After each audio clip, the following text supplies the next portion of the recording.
important that we support renewable energy sources, would the Minister agree with me that solar panels should go on rooftops and not farmland? I thank my honourable friend for that question. As he has heard me say already today, solar power is of course important and we remain committed to our 70 gigawatt target. However, food security is as important as energy security when it comes to national security, and that is why we are protecting the best and most versatile farmland in the United Kingdom, and unlike the party opposite, respecting the views of communities up and down the country, ensuring our countryside is not industrialised, and incentivising companies, individuals and organisations to invest on rooftop solar and solar indeed on brownfield sites and not greenfield sites. Thank you, Mr. Speaker. Does the Minister think that a regulator that allows the poorest to pay the highest bills and has overseen the doubling of energy bills since 2021 and overseen the collapse of 30 energy companies in the same period is really fit for purpose? Thank you, Mr. Speaker. Clearly, in terms of looking at lots of make-up in terms of the price cap, which is looking at how we ensure that energy businesses are able to survive, and that, of course, is also a matter for Ofgem. Christopher Clott. Thank you very much, Mr. Speaker. My constituency is home to Scanmore, one of the largest onshore wind farms in Europe. But, of course, the North West also has amazing potential for offshore wind, such as the Morgan and Morecambe developments off the coast of Lancashire. But these, of course, require huge amounts of infrastructure to be realised, notwithstanding the reassurances my right honourable friend has previously given about ensuring that community consent is part of any such project. Will she ensure that any infrastructure is also based on community consent? My friend raises an important point. Absolutely, and that is part of our forward planning to make sure we can unlock the huge potential in every region in our United Kingdom. Richard Ford. Thank you. Under Ofgem's price cap that has just come into effect, people with the most poorly insulated rural homes can expect to pay an additional £340 on their annual energy bills. Will the Minister expand insulation schemes, particularly for people living in rural areas? Thank you, Mr. Speaker. There are a few things within this question. Of course, one of the most important things is looking at the standing charges, how they're made up, and which is why we have asked for encouraged Ofgem to ask for the call for input. But of course, insulation schemes are really incredibly important as well, which is why the government is committed to supporting many insulation schemes. Alexander Stafford. Thank you very much, Mr. Speaker. Now, hydrogen is the only viable alternative to natural gas for balanced, reactive and carbon-zero electricity grids. Now, the UK has 32 gas power plants, all of which can be cheaply and easily retrofitted to burn hydrogen instead of natural gas. What is her department doing to encourage this type of retrofitting to help develop technologies to decarbonise electricity generation and take advantage of the so many benefits of hydrogen? I thank my honourable friend for that rather surprising question on hydrogen. Government recognises the value of hydrogen in supporting a decarbonised and secure power system. We intend to publish soon our response to the December 2023 Hydrogen to Power Market Intervention consultation, and we will soon legislate for decarbonisation readiness requirements that new build or substantially refurbishing combustion power plants be built net zero ready. Marilyn Fellers.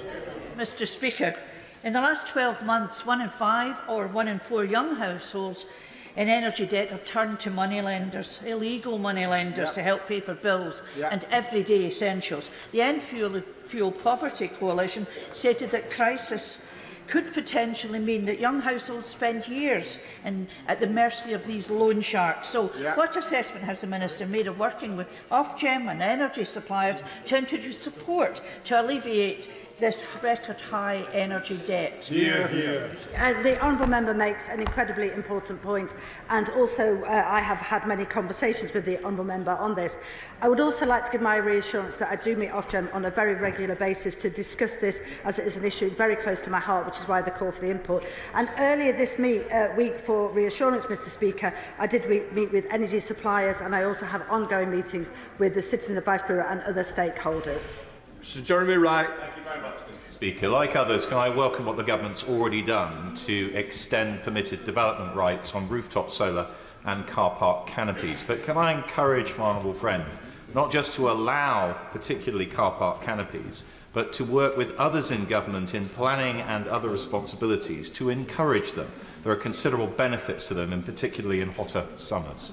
Thanks, Honourable Learned Friend, for that question. And can I urge him to bide his time and have patience, because in the next few weeks we will be publishing our solar roadmap, and that will be expanding on exactly how we will be working with other government departments and indeed industry to ensure that we do take advantage of the huge advantages that we have when it comes to the amount of rooftops available for the deployment of solar capacity across the UK. Campbell. There has indeed been a significant increase in domestic insulation schemes in recent years, but would you agree to increase the degree of conversations with devolved institutions so that we can see a genuinely nationwide revival of insulation schemes that can singularly do more to reduce the dependency on high energy costs for those maximum people at risk in social housing and elsewhere? Thank you, Mr. Speaker. And clearly, energy efficiency is incredibly important, and therefore making sure that we get the correct installation schemes are incredibly important. And I would like to give the Honourable Gentleman my assurance that we are doing everything we can to ensure that those installations take place. Thank you, Mr. Speaker. In light of the funding for Flow Mist recently being awarded to Wales, can the Minister please advise me on when AMP in Falmouth, which was supposed to be a vital part of the supply chain for the only successful project in the AR4, be put on the reserve list? The Minister has promised to meet with me on several occasions. Can I ask that we expedite this as quickly as possible? Absolutely. I'd be delighted to meet my honourable friend to discuss this. Indeed, I am determined to ensure that those ports that were not successful through the Flow Mist process are able to take advantage of the huge increase that we expect to see in the deployment of floating offshore wind capacity off the coast of the United Kingdom. And I'd be happy to meet her and indeed any other Member of Parliament who represents a port that was not successful through the Flow Mist procedure to discuss how we can move this forward. Community energy can deliver so many renewable energy products and save on energy bills. Last year in Bath, a community energy project on rooftop solar on schools saved schools £130,000. When will the government remove the barriers to community energy? As a result of the Energy Act just last year, we actually launched a consultation and indeed a multi-million-pound fund to help support the expansion of community energy across the United Kingdom. It would be great to have the Liberal Democrats' support in that effort, as this party, this government, is doing to ensure that the benefits of community energy are felt up and down the length and breadth of this country. Sir Ian Duncan-Smith. Mr. Speaker, I have my right honourable friend. As we go to net zero, surely we also need to retain our sense of human rights. And we know that in Xinjiang, where the polysilicon is mostly mined, they mine it using slave labour. At what extent are we prepared to say it's net zero trumps slave labour, and are we checking on slave labour products in those arrays?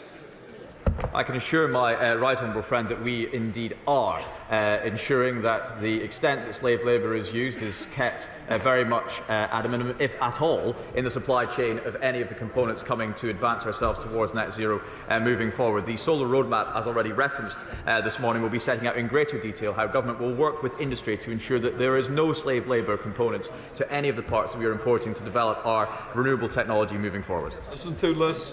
Mr. Speaker, my constituent from Govan Hill is being passed from backwards and forwards between Utilita and the DWP. He receives income-related ESA. He should be entitled to the warm home discount, but neither Utilita nor the DWP are able to give him the money that he's entitled to. He applied in September last year. Will the Minister intervene and make sure he gets the money that he's due? Thank you, Mr. Speaker. And if I could, I would encourage the honourable member to write to me on this particular issue, and I'll look into it. Mr. Speaker, can I put on record my heartfelt thanks to the Secretary of State and the Minister for Renewables for the action you took last week to put at the heart of local planning decisions food security alongside renewable energy. But can I ask what the government is doing to make sure that all councils immediately enact this, because it is both for local councils and for government, and also whether existing soil assessments will stand for NSIPs or whether they will be redone? Well, I thank my honourable friend for her question and for her kind words. I'm pleased to confirm to the House that my honourable friend, the member for North East Derbyshire, Minister Ndiluk, has written to all local authorities to draw their attention to the statement last week, which underlined our robust policy on solar farms on our best and most versatile agricultural land. Local planners should know that this government is serious about solar being put in the right places and not on the best and most versatile agricultural land. Chair of the Committee, Angus Brendan MacNeill. Tapal of Mr. Speaker. Zonal pricing has the potential to lower bills for households from Sussex to Shetland, from Stonehaven into the great town of Stornoway. Of course, there are vested interests who will be concerned, such as energy generating companies who are benefiting from the constraint payments raised from customer bills. So what is the government doing to stimulate debate and knowledge about zonal pricing? I thank the honourable member. It was a pleasure as my return as a Minister to attend his select committee, which he chairs so well. This is part of stage 2 of our wider consultation as part of our REMA review, and we take on board his and his wider committee's constructive suggestions in that meeting. Simon Fell. Thank you very much, Mr. Speaker. A key tool in our arsenal against climate change has got to be sequestering carbon. So it was a pleasure last week to see the Morecambe Bay Net Zero Peak Cluster Vision launched, which could decarbonise 40% of our cement and lime industries, securing a gigaton of carbon under Morecambe Bay.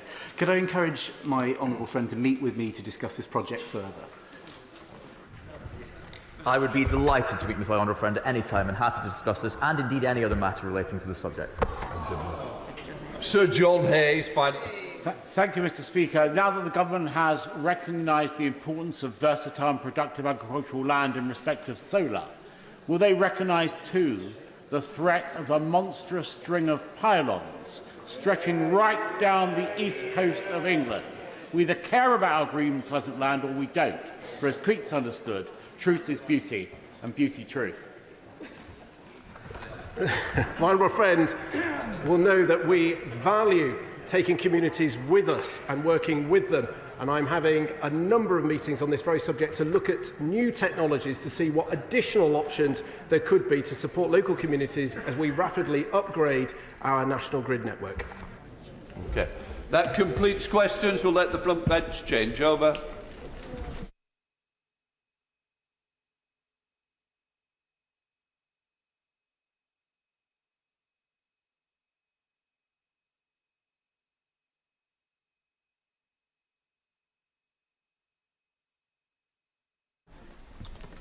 Before I call the Minister, just to say the Minister will be taking longer than normal for a statement and totally agree with the extra time. So just letting the other front benches know there will be some extra time.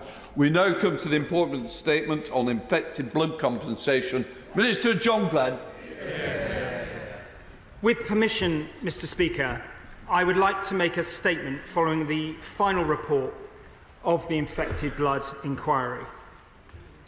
Yesterday, the Prime Minister spoke about the anguish that the infected blood scandal brought to those impacted by it. I want to reiterate his words and apologise again today. I am sorry. The Prime Minister also spoke, on behalf of the whole House, of our gratitude to Sir Brian Langstaff and his team for completing his comprehensive report. I think 7 volumes, 2,500 pages. And of our appreciation of all those who came forward as part of the inquiry. It was the greatest privilege of my ministerial career to have met over 40 representatives of the infected blood community in Cardiff, Edinburgh, Belfast, Birmingham and Leeds, as we finalised our response to compensation for this appalling tragedy. The whole community's bravery through immense suffering is what has enabled justice today, and I know that many of them will be watching in the gallery. I want to honour their fortitude through their unimaginable pain as I lay out a more detailed response to Sir Brian's second interim report on compensation. We will provide the House with a further opportunity to debate the inquiry's full report after the Whitsun recess. The Government will also respond to each recommendation in full as quickly as possible within its comprehensive response to the report. Mr. Speaker, the Prime Minister confirmed yesterday that the Government will pay comprehensive compensation to those who have been infected and affected as a result of this scandal. And I will now set out to the House the scheme the government is proposing. And of course, more details of the scheme will be published online today. We are establishing the Infected Blood Compensation Authority, an arm's-length body to administer the compensation scheme. A shadow body has already been set up and an interim CEO has been appointed. And today, I'm delighted to announce the appointment of Sir Robert Francis as the interim chair of the organisation. The experience and the care that Sir Robert will bring to this role will ensure that the scheme is credible and trusted by the community. His support in delivering this scheme will be invaluable. Mr. Speaker, those who have been infected or affected as a result of this scandal will receive compensation. To be crystal clear, if you have been directly or indirectly infected by NHS blood, blood products, or tissue contaminated with HIV or hepatitis C, or have developed a chronic infection from blood contaminated with hepatitis B, you will be eligible to claim compensation under the scheme.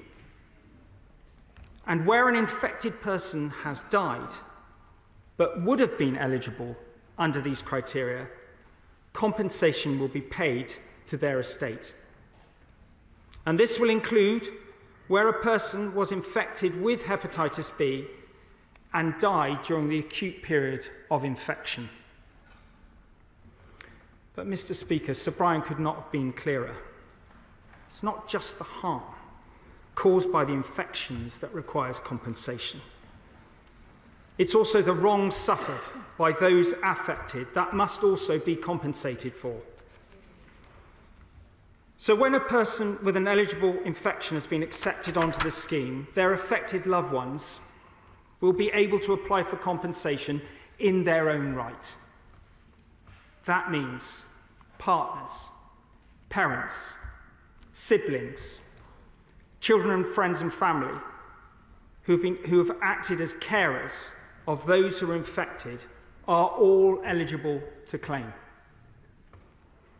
Now, I'm aware that being asked to provide evidence of eligibility will likely be distressing, so I'm determined to minimise that as much as possible. And I'm pleased to confirm today that anyone already registered with one of the existing infected blood support schemes will automatically be considered eligible for compensation. Mr. Speaker, I would also like to give thanks to the dedication and hard work of Professor Sir Jonathan Montgomery and the other members of the expert group who were critical in advising on how the government could faithfully translate the recommendations of Sir Brian for the scheme. And in line with our previous commitment, we will publish the names of those experts today. Now, in his report, Sir Brian recommended compensation be awarded with respect to the following 5 categories. An injury impact award, acknowledging the physical and mental injury caused by the infection.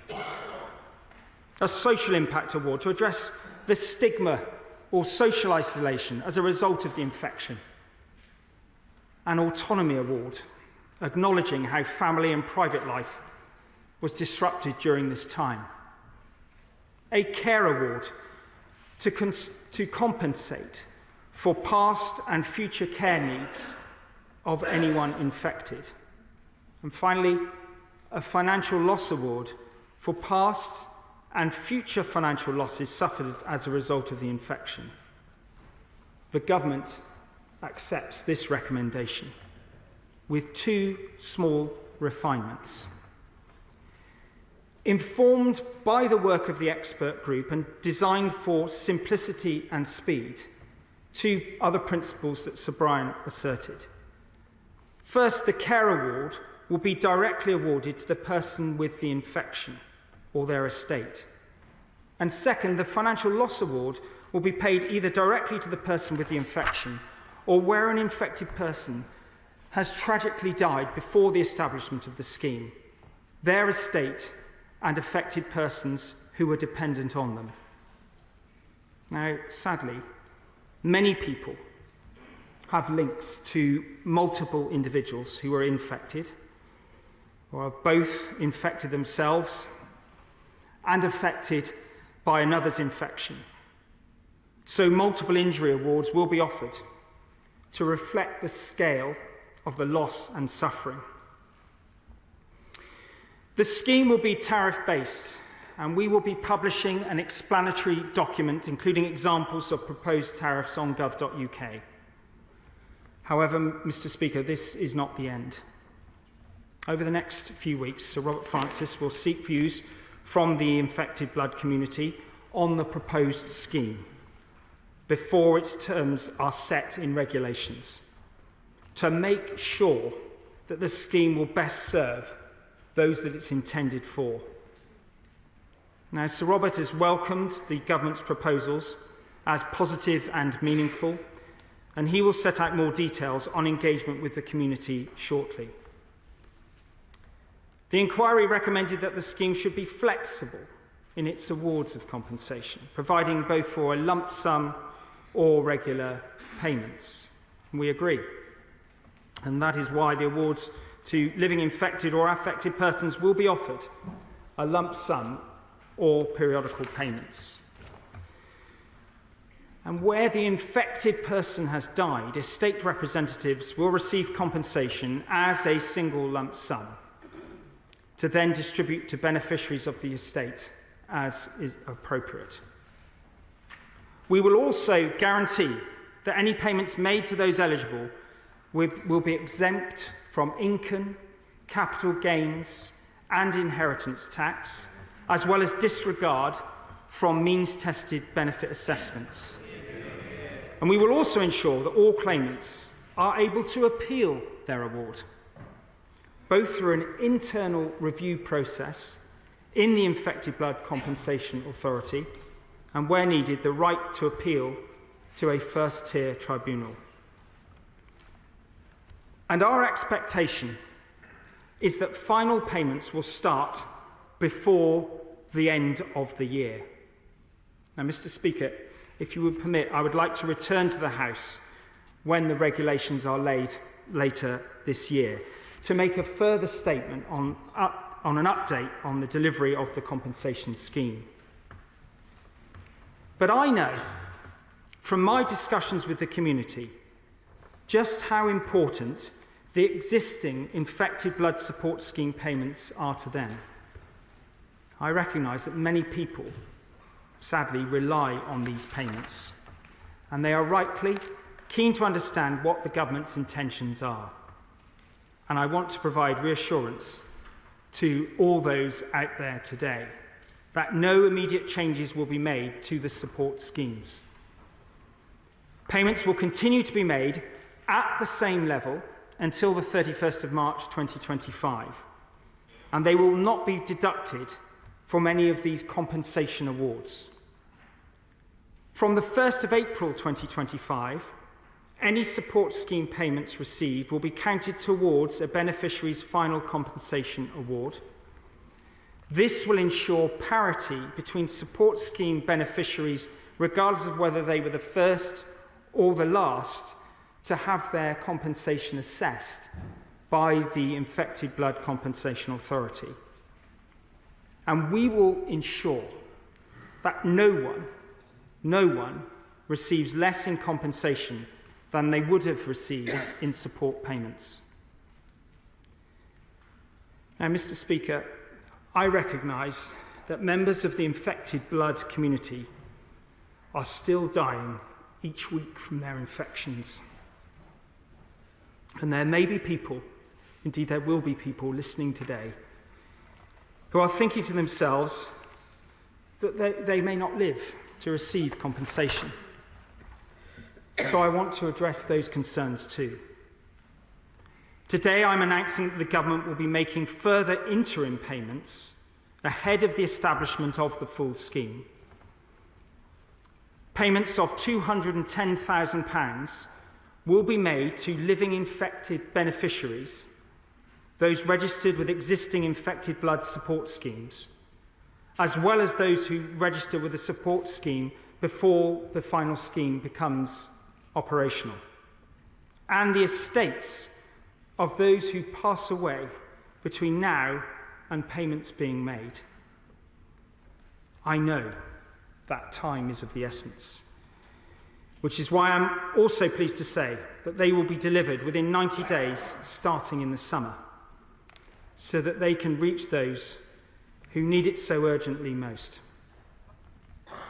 Now, Mr. Speaker, before I conclude, I would like to turn to the matter of memorialisation.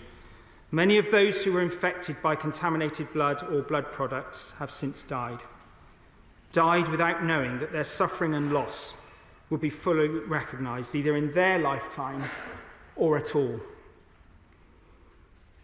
The lives of most of those who have died remain unrecognised. And I note Sir Brian's recommendations on memorialisation across the UK. And the government will address those recommendations in detail as part of our wider response to this report. So in conclusion, Mr. Speaker, I know that the whole House will want to join me in thanking Sir Brian and the inquiry for the work that they have done, and pay tribute to all those who have been caught up in this terrible tragedy and battled for justice for so long. Yesterday was a day of great humility for everyone implicated by this inquiry, and today I can only hope, with the inquiry's report published, and with our firm commitment to compensate those touched by the scandal, the infected blood community knows that their cries for justice have been heard. Mr. Speaker, I commend this statement to the House. Can I just say, lots of members want to get in, and all members will get in. I now come to the Shadow Secretary of State, Nick Thomas-Symonds. Mr. Speaker, the infected blood scandal is one of the gravest injustices in our history and a profound moment of shame for the British state. The Leader of the Opposition apologised on behalf of the Labour governments of the past yesterday, and the Prime Minister did the same on behalf of all governments and the country. And I join them today in saying a deep and heartfelt sorry. The scale of the horror that was uncovered by Sir Brian Langstaff's report almost defies belief. And that is why I pay tribute to the victims of this scandal who fought so hard for justice. We thank the charities, the remarkable campaigning work of my right honourable friend, the member for Kingston upon Hull North, the Father of the House, the journalist Caroline Wheeler, whose work and book, Death in the Blood, did so much to drive this issue forward. I also recognise the significance of the decision of the former Prime Minister, the Right Honourable Member for Maidenhead, in establishing the public inquiry. And I thank Sir Brian Langstaff and all his staff for their forensic work. And I also want to say thank you to the Minister for regularly briefing me and for his work in government ahead of today. Mr. Speaker, one of the most powerful conclusions in this report is an apology is only meaningful if it is accompanied by action. And it's that I turn to now. I welcome the further interim payments that the Minister has announced. And I repeat our commitment to work on a cross-party basis to help deliver the compensation scheme and get the money, the final money to victims as soon as possible. And I welcome the further details the Minister has given, including the appointment of the interim chair. And Sir Robert Francis already saying that he is seeking the views of the infected blood community is welcome. Does the Minister agree that continuing to hear that voice of victims going forward is absolutely crucial? I also welcome payments being made under the 5 heads of loss to the infected and the affected.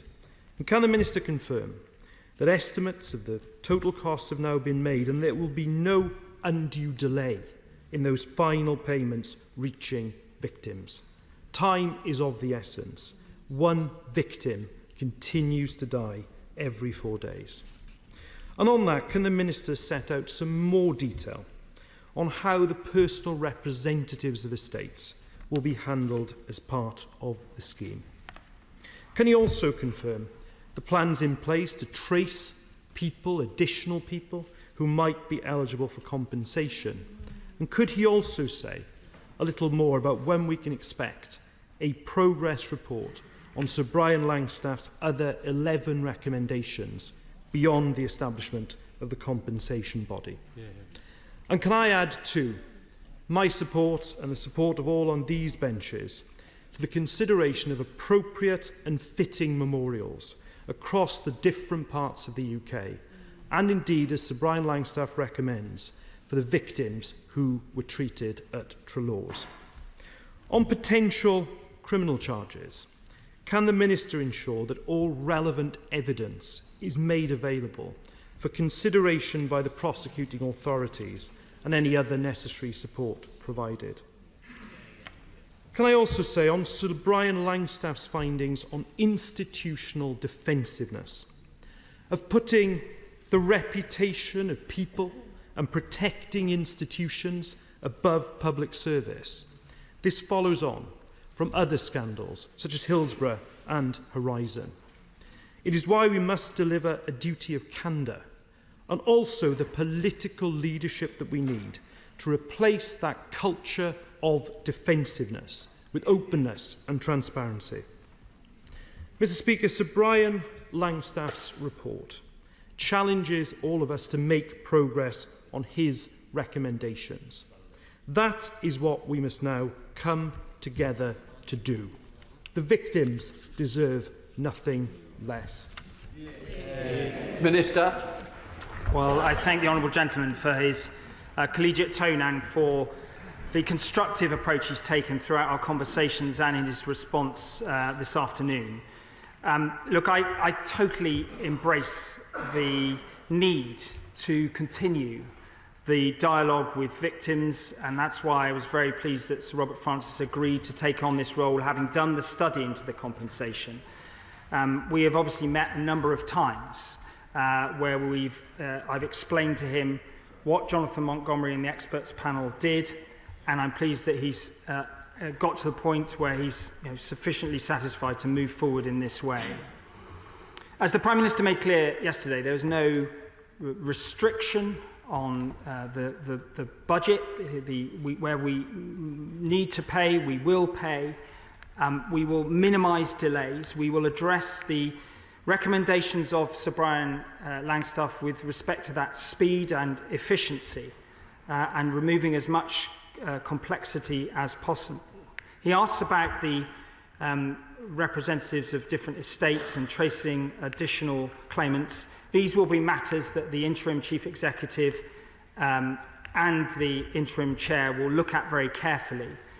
And what I envisage happening is, through the month of June, an exercise to engage meaningfully with representatives of the communities, to look at some of the assumptions in the work of that expert panel that will inform those regulations that we're duty-bound to bring to the House within 3 months of royal assent of the Victims and Prisoners Bill.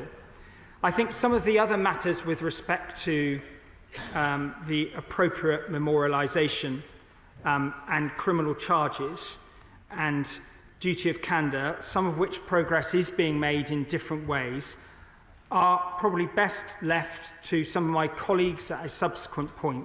But as I said, I do anticipate that we'll have an early opportunity to discuss these in full in a debate soon after the Whitsun recess. We come to Father of the House, Sir Peter Bottomley. The House will understand my remarks will be subsidiary to the Right Honourable Lady for Hull North. It's 36 years since I was with the first of my friends who I knew had been infected, and it's 33 years since the person died. Friendships got fractured, families were changed forever. One of the points which I hope my honourable friend will put to his fellow ministers on health is whether those who are still infected in some way can have a kind of National Health Service passport. So when they go to get medical attention, they're not asked the same questions that my constituents were every time. How much you've been drinking, why is your liver in the way it is, and all the rest. It is important, I think, that those who are young in clinicians should actually understand that if you see that there's a haemophilia or a whole blood infection, that you can take for granted a lot of things which you don't need to ask. That humanity, I think, needs to be spread. Can I also say to my honourable friend that I recognise that he is built on the work of our honourable friend, the member for Horsham. And if I can say in a cross-party way that Sue Gray, when she led the civil servants in that, I think deserves respect, as do her successors in the civil service who are putting things right. My last point is this. These are not lottery sums people are being awarded. In some way, they make up for some of the losses and they recognise some of the hurt. In some families, who may not have been used to having much money around, in fact, most of them have been used to having very little money because of the consequences of infections, they may need to have mediation services in case they don't agree. And I think it'd be a good idea if Sir Robert or others could consider whether that could be made available in the same way that other people who suddenly come into some degree of money can get some kind of help, because families sometimes don't find it easy to decide how money should be shared. I thank my right honourable friend for his comments, and I pay tribute to the work that he's done and the constructive way he's engaged with me over the last 6 months and obviously many years before. He makes the point about his friend and the stigma that has been attached to some of the conditions that some of the victims have had to endure. And obviously that's why in the Injury and Social Impact Awards that's reflected in the heads of loss that are reflected in the scheme.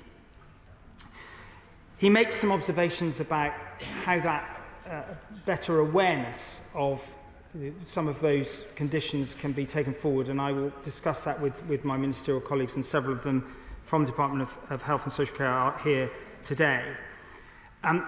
He mentions my immediate predecessor, but I am very aware that a large number of Paymaster Generals, including one sat next to along from me today, have done an enormous amount of work to get us to this point. And of course, many officials, including James Quinault, who has led the work latterly. So I do want to acknowledge that their contribution, this isn't about me.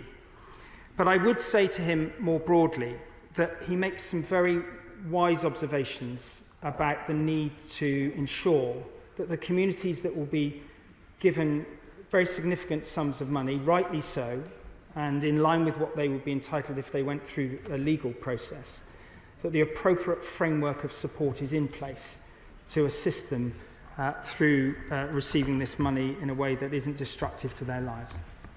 SNP spokesperson Christie. Thank you very much, Mr. Speaker. Yesterday, Mr. Speaker, was a very emotional day for many of us.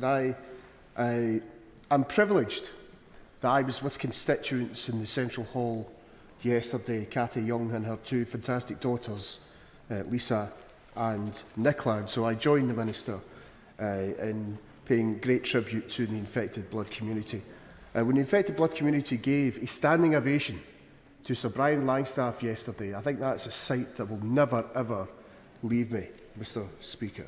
So can I echo the public gallery's reaction to the appointment of Sir Robert Francis? For my mind, that's an excellent appointment. And so could the Minister confirm that Sir Robert Francis, for example, will be able to meet the APPG and others in this House? Can he also, and he knows that I have raised this with him, can he guarantee that looking at the composition of the Board of the Compensation Authority going forward, that will include representatives of the infected and affected, and that they will have that what we believe, the rightful representation on that board? Can I welcome the Minister's comments in relation to hepatitis B? This has always been, I think, one of the issues of contention. So can I ask the Minister to consider, some people with hepatitis B have been missing out on the existing schemes? And can he have a look for me to find a way that those with hepatitis B get access to the existing schemes? I know the Scottish Infected Blood Forum has asked him that question. Can he also just clarify in terms of interim payments that he mentioned the living? But so can I ask him if interim payments are going to be made to the estates of those who've sadly passed away?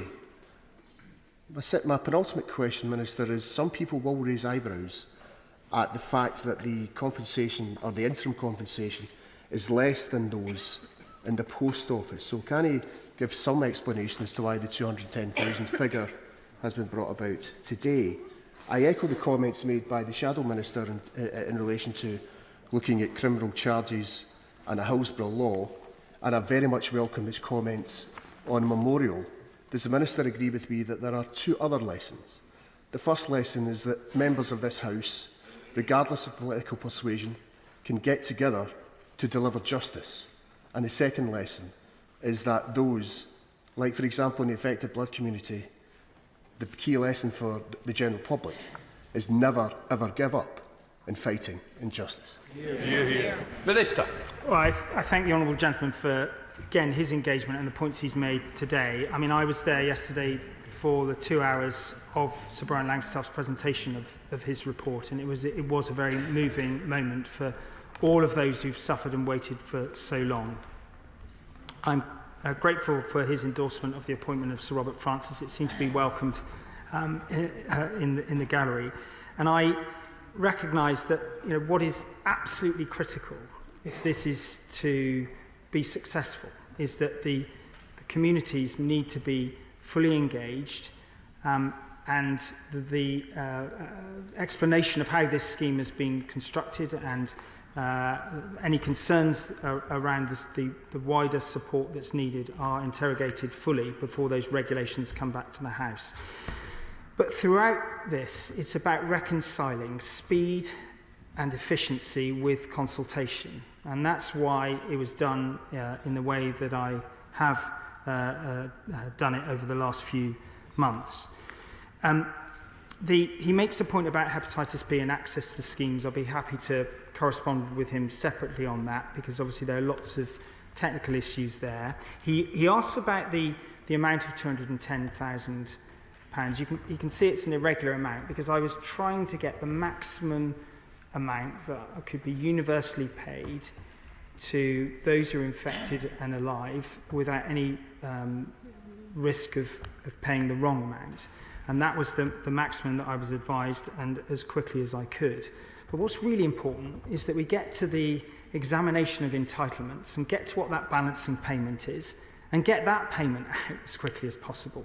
This isn't a stalling tactic. It's trying to reconcile competing priorities of responsible stewardship of taxpayers' money, whilst also trying to do it as quickly as possible for the most vulnerable community. With respect of the memorialisation, I think these are matters where I think there'll need to be wide engagement, and I wouldn't want to make binding commitments today. But I've said what I've said, and I think this will be a matter that myself or other ministers will return to in due course. Chair of the Health Select Committee, Steve Bryan.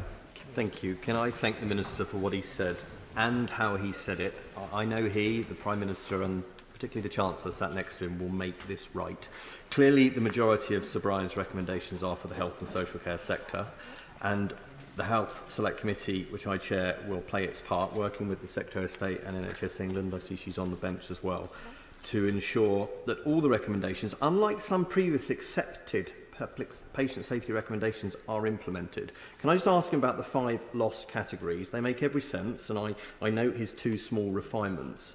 Can I just ask him on the financial loss award, if it will reflect the reality for many infected blood victims that they cannot, just as one example, access life insurance? Will it reflect those elements of financial loss, please? Minister. I thank the Chair of the Select Committee for his comments, and I would also like to thank the Chancellor for his unwavering commitment to resolve this in a timely way, both when I was Chief Secretary and now in this role. With respect to the 5 loss categories, he makes a very legitimate point about a specific element of additional burdens, consequential of the conditions that people have. Now, this is a matter that will be no doubt raised by some in the communities, but the structure around injury, social impact, autonomy, care and financial loss.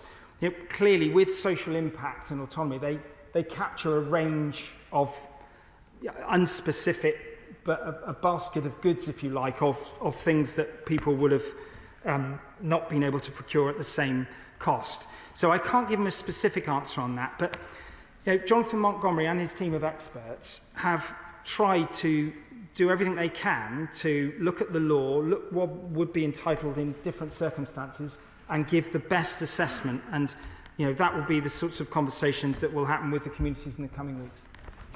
Dame Diana Johnson. Thank you, Mr. Speaker.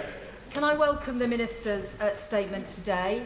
I'm just reflecting on the fact that he's talked about those infected and affected being fully engaged, and I just wanted to gently remind him of the maxim, no decision about us without us, and the lack of transparency so far in the expert panel, and it's only today that we will learn the names of the people who've been advising the government.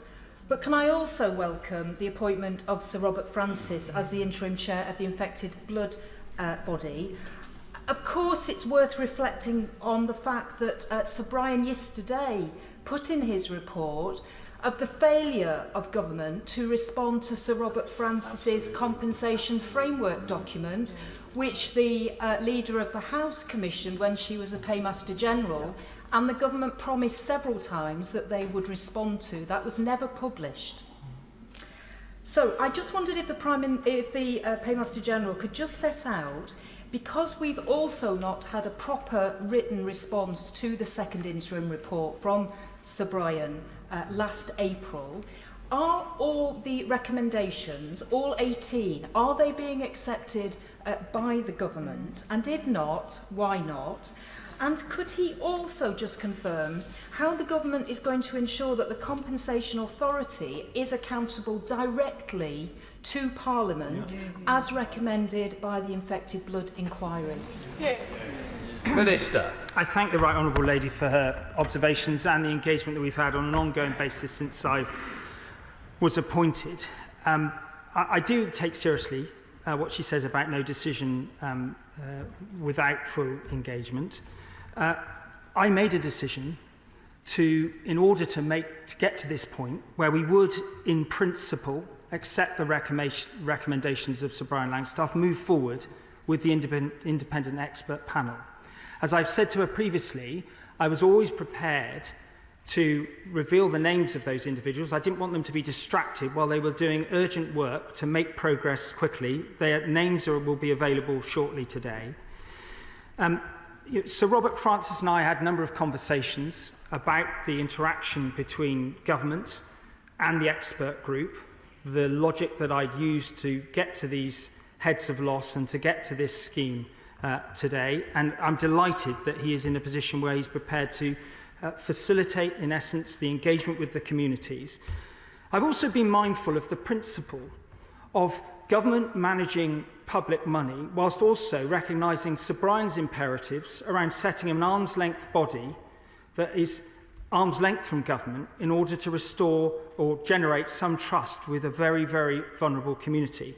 Reconciling those two has not been straightforward, but she asks about the accountability of the arm's length body. I think these are matters that will need to be discussed further with respect to the regulations that we have to lay before the House. But what I would say to her is that, yes, a number of my predecessors have done a lot of work on this. I am pleased that we've made significant progress, but there is an intense amount of work to be done to deliver this over the next 3 months, and I look forward to working constructively with her, as Sir Robert Francis does, to make sure that we get this to the right place as quickly as possible. Chair of PACAC, Dame Jackie Doyle-Price. Thank you, Mr. Speaker. We've heard descriptions of institutional defensiveness today, but I think we should be very clear about what we're actually talking about. This was a grubby secret, kept secret by the Department of Health. The people who suffered as a consequence of this were treated as an inconvenience to be managed. And this flies in the face of what we are required to do in this House in terms of holding ministers accountable for what happens in their departments. We really do need to learn from this to improve how we behave and how we hold the executive to account in future. If we don't, this incident will shame us all and not just those who are directly responsible. So could I perhaps say to my right honourable friend that what we really need to look at now is make sure that we do properly establish a duty of candour for civil servants in the advice they give to ministers, and a requirement that ministers must satisfy themselves that they are giving appropriate challenge and consideration to the advice they're receiving, so that everyone involved in delivering services in future can be held directly responsible and this place does not continue to be a charade. Minister. I thank the Honourable Lady for her comments, and I agree with her instinctive reaction to what Sir Brian says about the duty of candour. It will be for the government more widely to determine how we respond to that in a formal and coherent way. Now, my right honourable friend, the Chancellor, when he was in a previous role, moved quite a lot of things forward within the Department of Health, as I know the Honourable Lady knows. But I think it's important when somebody spends that amount of time coming to that depth of evaluation and a number of insights and recommendations, the government looks at it very carefully. But I do think that Sir Brian makes wise observations that we need to heed, listen to and apply into the way that we do government in this country. Christine Jolly. Thank you very much, Mr Speaker. Can I echo the points that have been made about welcoming the statement today? It's been a long time coming. And for many of my constituents in Edinburgh West, as for many others, and their family and their friends, this is a very poignant day. There have been reassurances called for by organisations like Haemophilia Scotland that the recommendations will be adhered to in a way that perhaps they haven't been in the past. So would the Minister agree that having the involvement with various groups of affected and infected people will help to ensure that that happens? Absolutely, I agree with the Honourable Lady. And when I went to Edinburgh, I was keen to meet a representative group of Scottish infected blood campaign organisations, and I did so. And I had a very candid conversation with them. I set out where we were as a government, what we were planning to do on this day at a high level. Those conversations need to continue. As I say, the immediate priority is under Sir Robert Francis's guidance. That engagement will continue through the month of June so that these regulations are informed by the wisdom, experience and views of those we're seeking to support. Sir David Dent. Thank you, Speaker. And I start by commending my constituency neighbour, the Right Honourable Lady, the member for Kingston upon Hull North, for her courage, determination and persistence in relentlessly pursuing this matter over the years. I wholeheartedly support her call for the rapid payment of compensation before any more sufferers die, and I know the Minister has that in mind. Now, the Prime Minister said that a travesty like this should never be allowed to happen again. And like the PACAC chairman, I think that rests on this whole question of the duty of candour that Sir Brian Langstoff recommended. And that means a legally enforceable duty of candour for the entire public service, not just some promise. And as it turns out, the Minister has in front of him the opportunity to do that. In front of the Lords, in report stage today, the Victims and Prisoners Bill has a clause imposing a duty of candour, but in a very limited way. Can he look at that clause and expand it to cover the whole of the public sector under all circumstances? Minister. Well, I defer to the right honourable gentleman's considerable experience and wisdom on many matters. I do recognise his point, but I do think to move on this matter in this way, in this short time frame, would not be the right step. But I do think that it will be right for us to urgently engage with him and the committee and others to ensure that the government comes up with the right complete response to deal with a very sensible point that Sir Brian has made. Ian Byrne. Thank you, Mr Speaker. I want to pay tribute to my constituents whose lives have changed forever and the many campaigners who have fought for so many years for truth and justice affected by this scandal. From Hillsborough to the post office to the infected blood scandal and many, many more.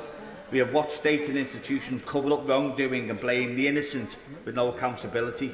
Minister, How long do we have to wait for those in this place to finally act and rebalance the scales of justice and to deliver a full Hillsborough law? Yesterday's event show how necessary that law is to begin to end the culture of cover-ups that is shamefully hardwired into our institutions. Well, I very much respect the points he's made about the Hillsborough.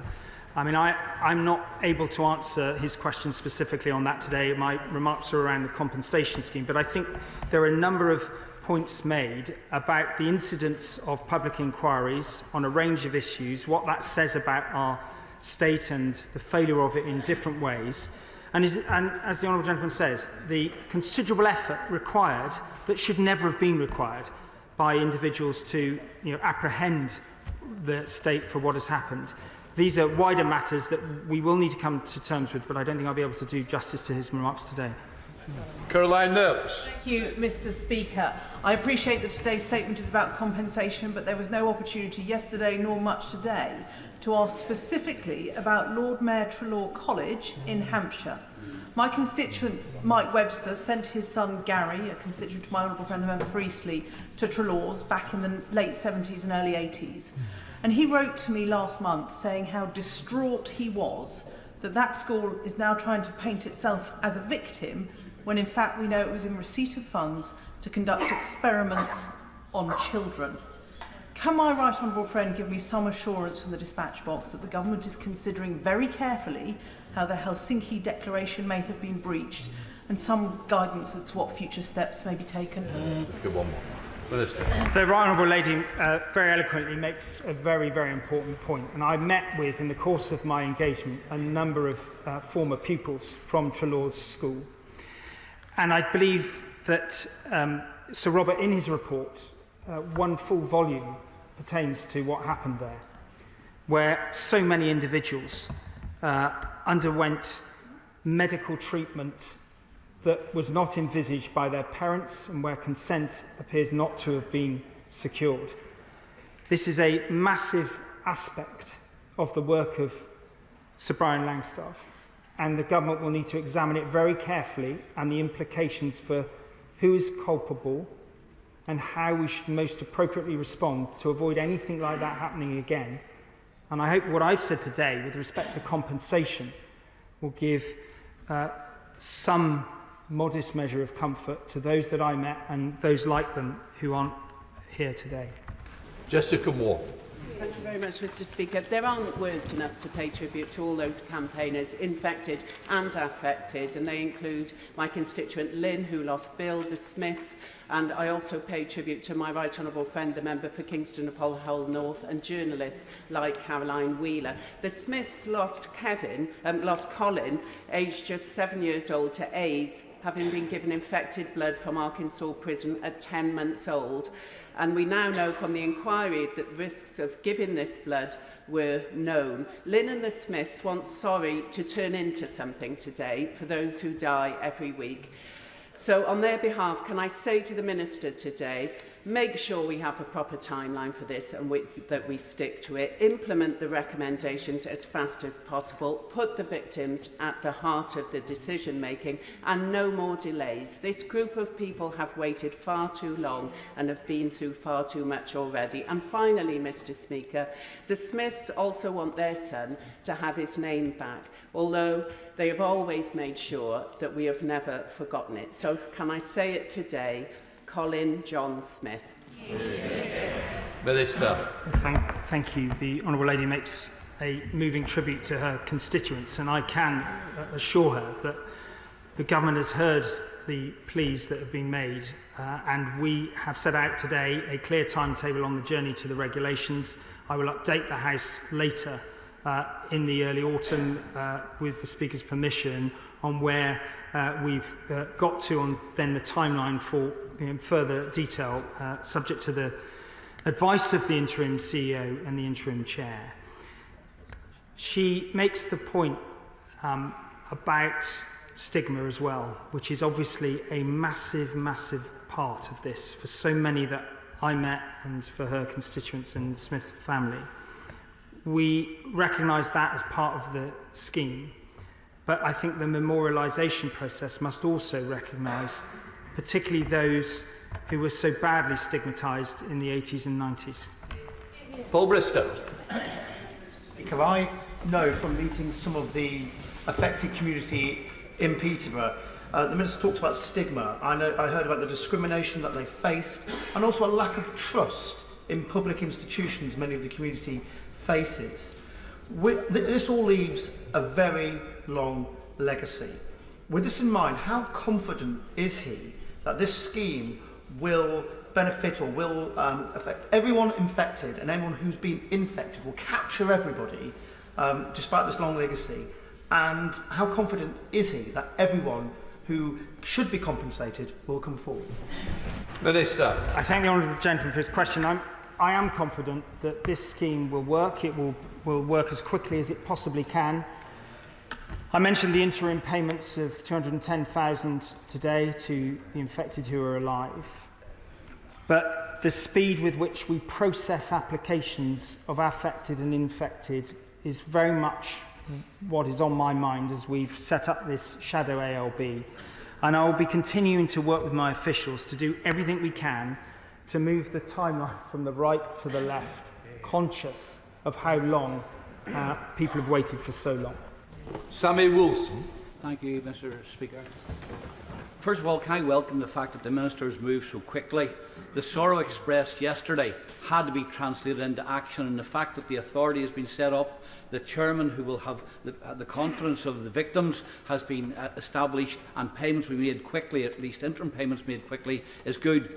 But for people like my constituent Trevor Morrison, who was used as an experiment by people who described children as cheaper than chimps and more readily available, justice will only be given when those who cynically used their position, that they devised experiments, denied that they were happening, then tried to destroy the evidence, then defend their actions.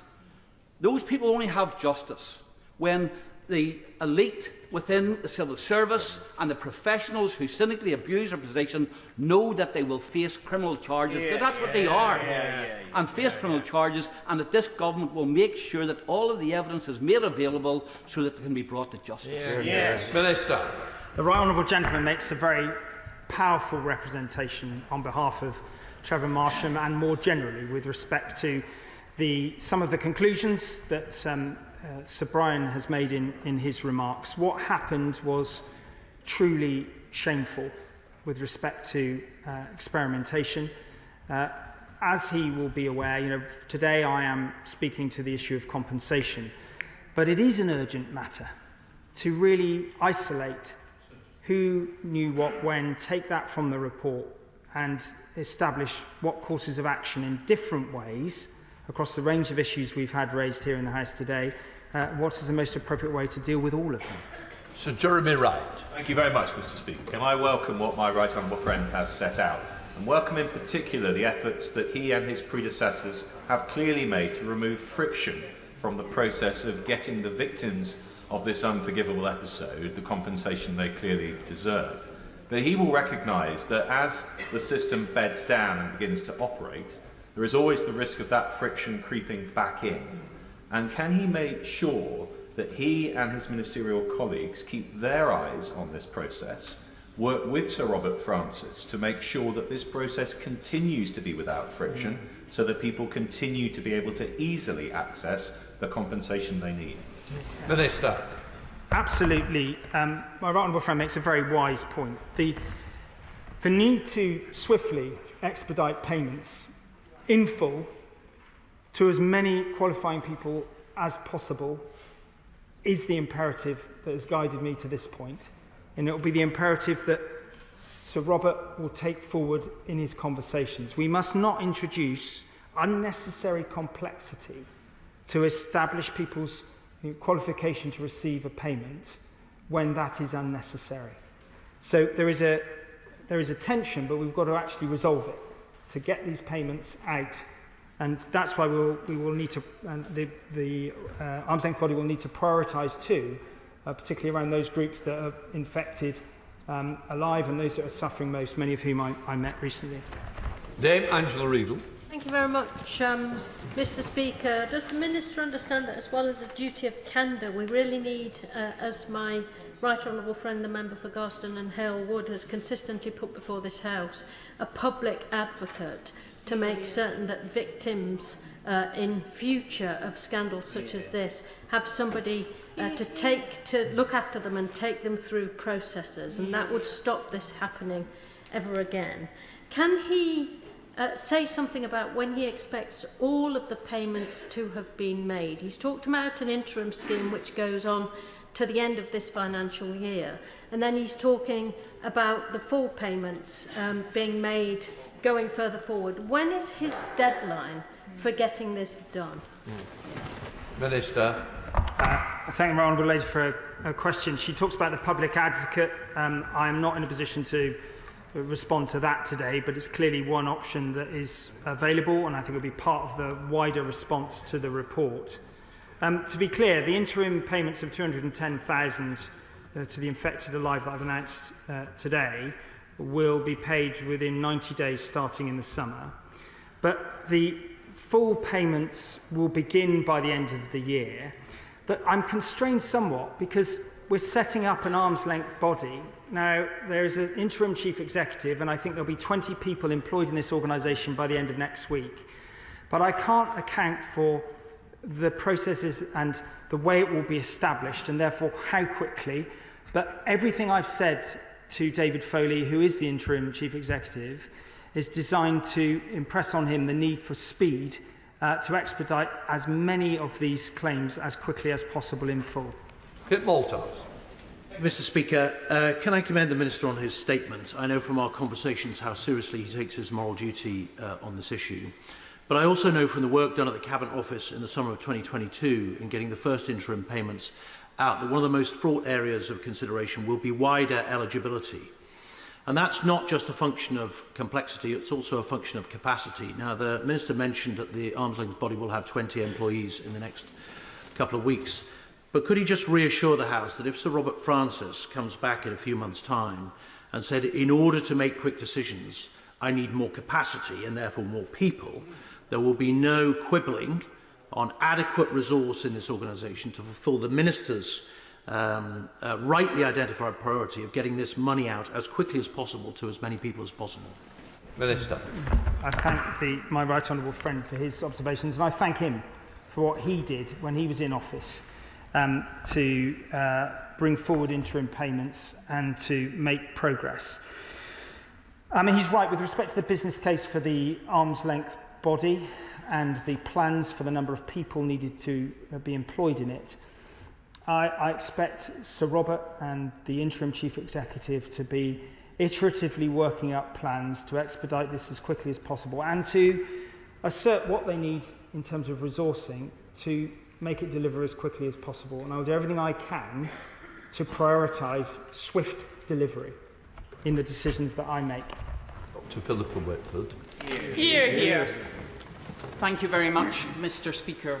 The timeline that is in Sir Brian's report highlights the litany of failures, delays and cover-ups over decades that actually resulted in even more patients being exposed to hepatitis C and HIV. While several countries accepted liability and set up compensation schemes in the mid-90s, UK victims have had to spend another 30 years of their lives not just dealing with ill health, but fighting for justice. Now, I welcome the vast majority of what the Minister has announced this morning, and I'm sure everyone across the House does. But the members of the infected blood community who are here this morning will be really concerned to hear his comments that imply a threat to the ongoing support payments. So does he accept it's not just a matter of saying the infected blood community will be involved in the compensation scheme, but will their wishes be listened to? Hear, hear, hear. Absolutely they will. And when I was in Edinburgh, I was very keen to ensure, and I had long conversations about the need to understand the integration of the existing infected blood scheme, support schemes, which present in a different way and offer meaningful psychological and other support services to those communities in different parts of the United Kingdom. As two parts of the heads of loss, we're talking about past and future care costs and loss of income, past and future. And so we're consolidating those into a lump sum, but I have made the absolute commitment that nobody will be worse off. There are a couple of categories where there is potential risk of that, and we will make sure that nobody will be worse off. But the sensitivity in the delivery of this scheme, in terms that the various communities across the United Kingdom will be comfortable with, is at the top of my mind and is going to be instrumental in determining the regulations that are formed that guides this into law in the next few months. Sir Robert Buckland. Thank you, Madam Deputy Speaker. I commend my right honourable friend for his statement and indeed for the tone the government has taken with regard to this most grave scandal. It's striking, isn't it, that the chair of the inquiry, Sir Brian Langstaff, has said that his job isn't yet done and that he will only regard his terms of reference as fulfilled when the government responds within a period of 12 months on his recommendations.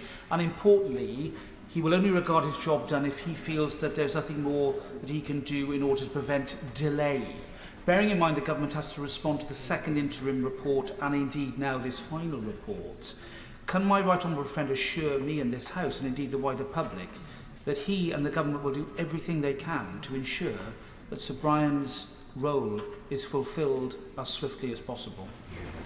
I thank my right honourable friend for his question. Absolutely, I can reassure him of that. Today's announcements on compensation and the documents that will flow through will be a substantive response to meet the expectations of many in the communities, and the formalisation of those responses will be something I will consider very carefully to bring clarity to the matter. Kevin Jones. Thank you. Could I put on record the thanks, I think, of all of us to the campaigners, but also to my right honourable friend, the member for Kingston upon Hull. As someone who campaigned for many years on postmasters, I know how lonely it is at times when you're taking on the state and no one believes you. Can I welcome what the Paymaster General has announced today in terms of compensation scheme based on tariffs? But can I tell him from my experience as a member of the Post Office Horizon Advisory Board that the big work now starts in terms of agreeing those levels of those tariffs. And can I ask him whether or not the government will pay individual claimants' legal bills, because they will need some legal advice on that.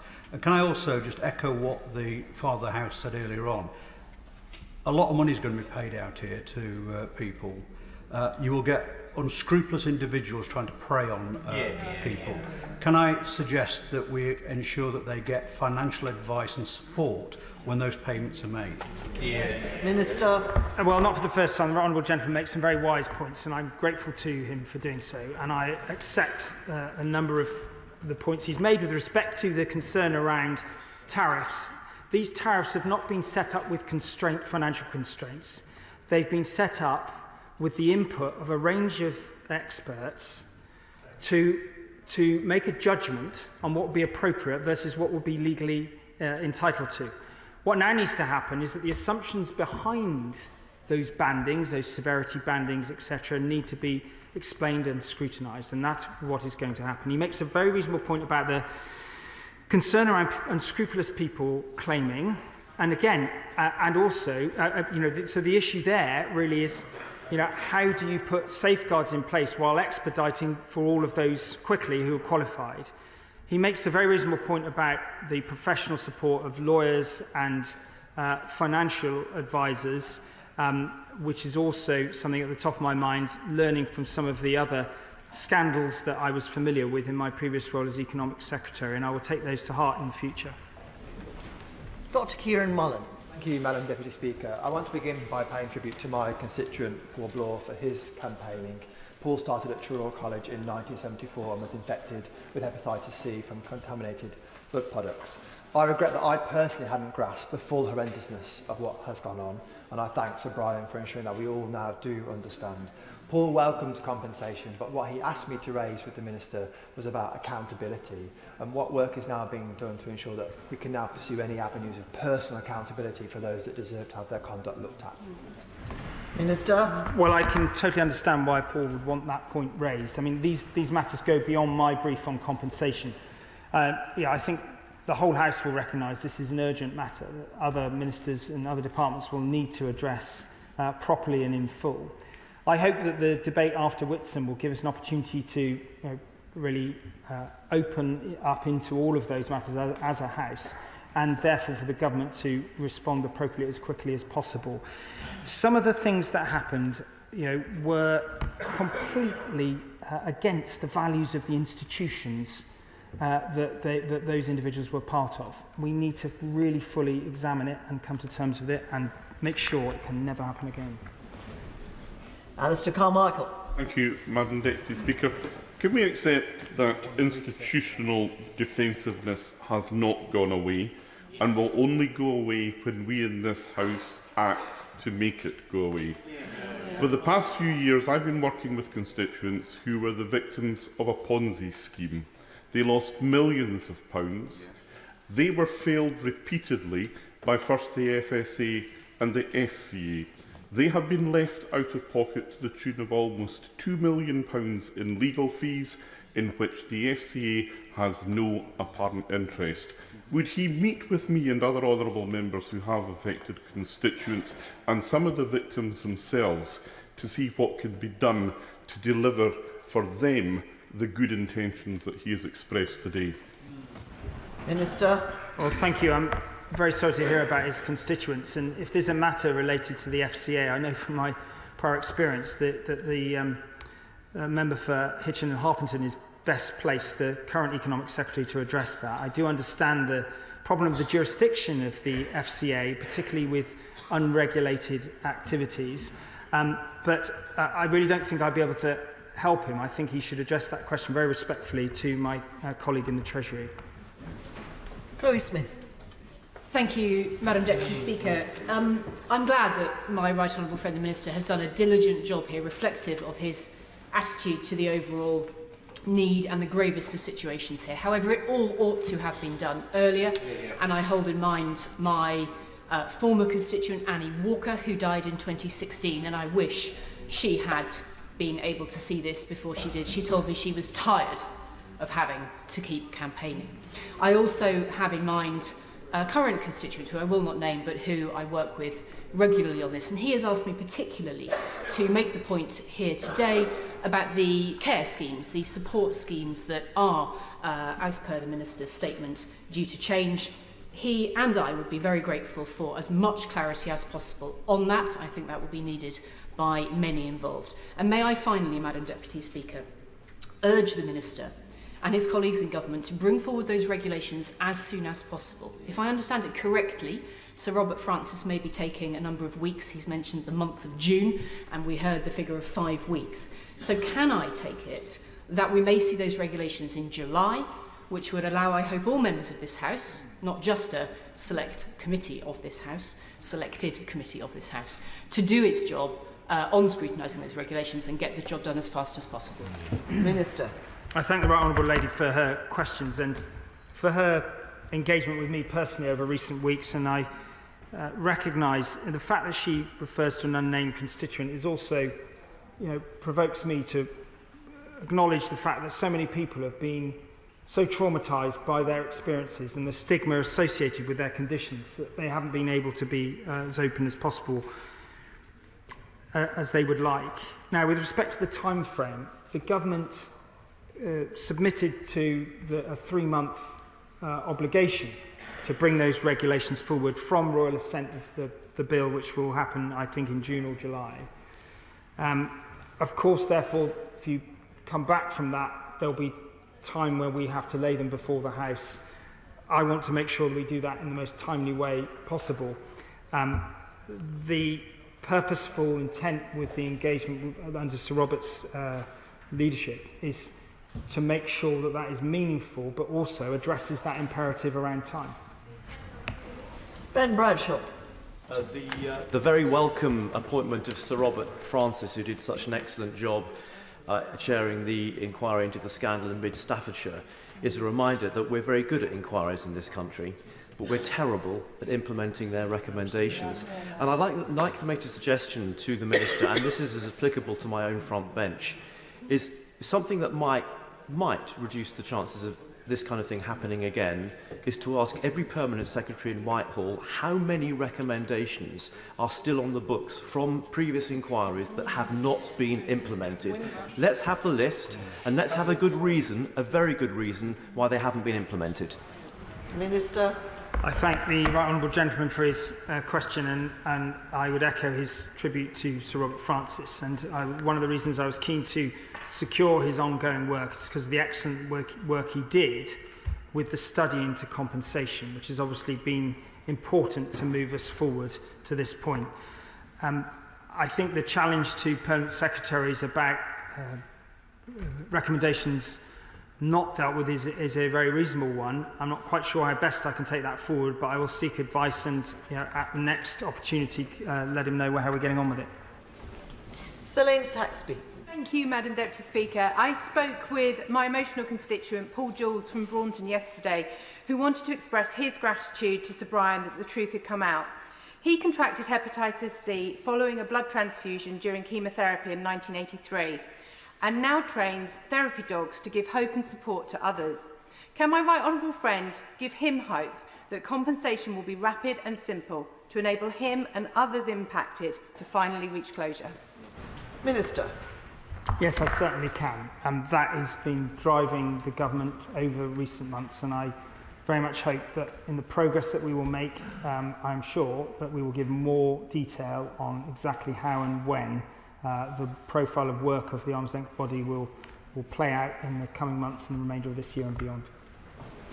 Sir Chris Bryant. Thank you, Madam Deputy Speaker. The thing is, this will all happen again unless we change the way we do our parliamentary politics, because Parliament failed, as well as the whole of British politics. Yeah. There are some notable exceptions, of course. My honourable friend, who I think of not only as a right honourable friend for Hull, but as, frankly, a companion of honour with a capital C and a capital H. But the truth is, Parliament was misled, repeatedly, over decades. In all those decades, there wasn't a single report from a select committee into infected blood. We didn't do our job properly. So isn't it really time that we do have change in the way we do our parliamentary and our government politics in this country? Perhaps a bit more power in Parliament rather than always in government. Wouldn't it be a good idea if it was always the people first, not the government first? And the people first, not the institution or the department first, and the people first, not the party first? And doesn't that really require a legally enforceable duty of candour placed not just on ministers through the ministerial code, which I think should be in statute, but also on all our civil servants? Minister. I thank the honourable gentleman for his thoughtful assessment, and it chimes with what I thought yesterday when I heard Sir Brian live speak to the 1,200 people in Central Hall. What was striking was the range of institutional failure. Yes, government, yes, politicians, of course, but also civil servants, doctors, and everyone or many people in positions of authority. He makes a clear suggestion of a rebalancing across different institutions, and I recognise the specificity of Sir Brian's challenge and recommendations. As I've said earlier, the government will need to respond powerfully to that, and we will do so in due course. Mary Robinson. Madam Deputy Speaker, and I welcome today's statement, and to my right honourable friend in setting out the 5 heads of harm, and also welcome Sir Robert Francis as the interim head of the new authority. Of course, it's taken a long time to get here, and one of the biggest harms has been in the delay to see this day, and a lot of people will be feeling that really, really acutely. We need to avoid this again, and part of that is addressing the cover-up culture which we have in so many of our organisations. Would my right honourable friend Friend support me in saying that we need to have a change in our legislation to ensure that right across the public sector and in our society we have a desire for openness, for transparency, and we get rid of this cover-up culture once and for all. Minister. The Honourable Lady puts it very well. I agree with her assessment. We need to come to terms with the fact that there are flaws in the way that we operate at the moment. They've been powerfully and vividly depicted in the report of Sir Brian Langstaff, and the government must respond in a suitably comprehensive way. Patrick Grady. Thank you, Madam Deputy Speaker. I want to recognise the valuable, incredible work of many of the campaign groups, not least the Scottish Infected Blood Forum, chaired by my constituent Joyce Donnelly, whose husband Tom was infected and passed away as a result of hepatitis C. Joyce was in the gallery yesterday and earlier today, and she and others have acted as conveners and advocates for the wider community at great personal cost, not just financial, but also the time and effort put in to those roles. So will that effort and cost be taken into account in the calculation of compensation, or are there other means of support that the government can provide ongoing to the campaign and advocacy groups? Because Joyce described her forum as stony broke. Minister. Well, the Honourable Gentleman makes a powerful representation on behalf of Joyce Donnelly, who I believe I've met. And look, the purpose of today's announcement is to bring an end as quickly as possible to the need for campaigning. It's to provide comprehensive compensation to all those who qualify as quickly as possible. However, as the Right Honourable Lady member for Kingston upon Hull North said, we do need to ensure that the different communities are comfortable with what is being proposed and in the detail are familiar with how these calculations of the tariffs have been made and how to give and how they will work out. So rather than me as a government minister prescribing what should happen, I'm trying to facilitate that process by giving the opportunity for someone they clearly respect to lead that process of engagement urgently to inform the regulations that underpin this new body. Raymond Chishti. Thank you, Madam Deputy Speaker. I very much welcome the statement by the Minister to ensure that compensation is paid quickly. And I pay a real tribute to all the campaigners who have fought day and night to get to where we are today. And of course, the Right Honourable Lady for Kingston upon Hull. And it was a pleasure to support her amendment on this very important matter to move this situation to where it is today.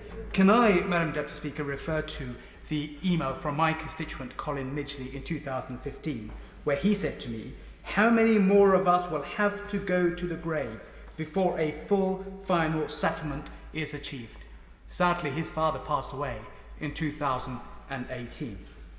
And he then says, my dad had to jump through hoops with people coming to assess him regularly to get some help. That cannot be right. And with that being the case, can I say this to the Minister by other question? He said with regards to the assessment will be done as quickly and as widely as possible. Can I ask him that test for qualification, please, can that be as wider as it possibly can, and it can be done as quickly as it possibly can to ensure that people get the justice that they need? Minister. Yes, I'm very happy to give my honourable friend the assurance that he asked for. It was very clear in all the conversations I've had, and I know colleagues across the House have had so many conversations too that have informed the representations made in this place, that speed is of the essence. There are a number of ad hoc schemes that have existed over the years, and various governments, to be fair, of all parties, have amended and sought to upgrade them. But this compensation scheme is qualitatively very different. It is an admission of culpability, of responsibility of the state, and it is to mark that responsibility, and it is different qualitatively, but we do need to get the alignment of the different schemes to that journey of assessment done as quickly as possible, and that is what we will do. Barbara Keeley. Thank you, Madam Deputy Speaker. Now, I represent 5 individuals or families infected or affected by the NHS infected blood scandal. One constituent was infected with hepatitis C as a child through contaminated blood products used at Manchester Royal Children's Hospital. But he was forced to use all his stage 2 payments of £50,000 to pay for the treatment half only, when he developed cirrhosis of the liver. He should not have had to do that, and I hope there will be redress for that. Another constituent, single mother, died aged 47 after being infected with HIV after a routine blood transfusion. Before she died, she had to keep her condition secret due to stigma and ignorance that existed at that time. As she was a single mother, her family have never had any compensation. On their behalf, can I ask the Paymaster General first to clarify what sum has been allocated for compensation? What is the size of the package? And will it be open-ended? Because people, as we know, are still developing conditions. He confirms, I believe, that new interim compensation payments will be made within 90 days, but he seems unable to say what the timeline for full compensation payments will be. And finally, I do want to underline the point made by my right honourable friend, the member for Kingston and Hull North, about the need to ensure that the Compensation Authority is accountable to Parliament. We must have that. And can I finally, most finally, commend my right honourable friend for all her work on this campaign. Yeah. Minister. I thank the Honourable Lady for her points, so let me address them. I think the first point that she makes is that everyone who's been impacted by this scandal is an individual and has had a different pathway in terms of vulnerability, financial obligations, difficulty accessing schemes. And that's why it's important that I reinforce the fact that the Infected Blood Compensation Authority will have an appeal mechanism and will have the right to go to a tribunal if people believe that the tariff-based system does not reflect the circumstances that individuals may have experienced. And there is no restraint in terms of being able to use the legal system as well, if that is what people wish to do. I did say that the interim payments will be paid within 90 days starting this summer, the interim payments, the 210,000 payments. I also said that the full payments will start by the end of this year, and I can confirm that's the calendar year to remove any ambiguity. I forget the size of the... Sorry, thank you. The Chancellor and the Prime Minister have been very clear. We will pay whatever it costs. I can't tell her what that number is because we haven't yet finalised the severity bandings and verified the work of the tariffs. That's the meaningful engagement that we are having with the communities, supervised by Sir Robert Francis. There are obviously wide ranges of numbers of particularly affected, those qualified by virtue of the qualification of the infected person. And so, those numbers don't exist. The principle, though, is that this scheme is accessible to those that I've set out. It should be accessible to, and the government will pay whatever it costs to meet those obligations. Robin Walker. I welcome what my honourable friend just said about paying whatever it costs. It is absolutely essential that we are prepared to do that. The government accepted moral culpability some time ago and has now accepted financial liability for this. Can he assure, on behalf of all those constituents for whom justice delayed has been justice denied, that he will move as swiftly as possible to deliver for them, but we'll bear in mind the lessons of the Northern Irish Victims Compensation Scheme, which we were able to get through this House in a single day when there was the political will to do so, and that he will continue to engage and listen and support Robert Francis in his engagement with the infected and affected to make sure that this scheme delivers for everybody. Minister. My honourable friend makes very wise and sensible points built on a lot of experience of government, and as a constituency MP, I can endorse all that he's asked. There will be a Dear Colleague letter going out to all MPs and a Dear Stakeholder letter, as well as a number of other documents giving details of the schemes that I've mentioned today. And there will be an attempt to move this forward as quickly as we can, using, I think, a cross-party consensus on what we're trying to achieve. Liz Savile Roberts. Christopher Thomas of Penllyn was one of the first patients with haemophilia to be treated by Professor Arthur Bloom of Cardiff. Christopher died in 1990, aged 46. His wife, Judith, describes how they felt the haematologist to be a friend of the family because they were obviously often visiting him in hospital for treatment. Yet Professor Bloom's name is mentioned repeatedly in Sir Brian Langstaff's report as somebody, and I quote, who disastrously over-influenced the Department of Health and Social Security in the 70s and 80s. Now, the Minister has mentioned a range of institutional failure. Surely he must agree that today we should indeed hear more details of how legislation in relation to duty of candour will be brought forward. If he can't, and I appreciate it's not his department, if he can't give us details today, could he let us know when? Minister. The Honourable Lady makes a very sensible point. I'm too struck by the reference to Professor Bloom and his role in different ways over the years. And look, with 2,500 pages and 7 volumes, to do justice to that and come up with a serious response, it will take a bit of time. But I do recognise the determination that the government has collectively to address this as quickly as possible in the right way, listening to the will of this House. First opportunity to do that will be a debate sometime after Whitsun that I intend to open with somebody from the Department of Health winding up, in order that we can actually begin to give an outline of when these things need to be properly addressed in policy terms. Siobhan Bailey.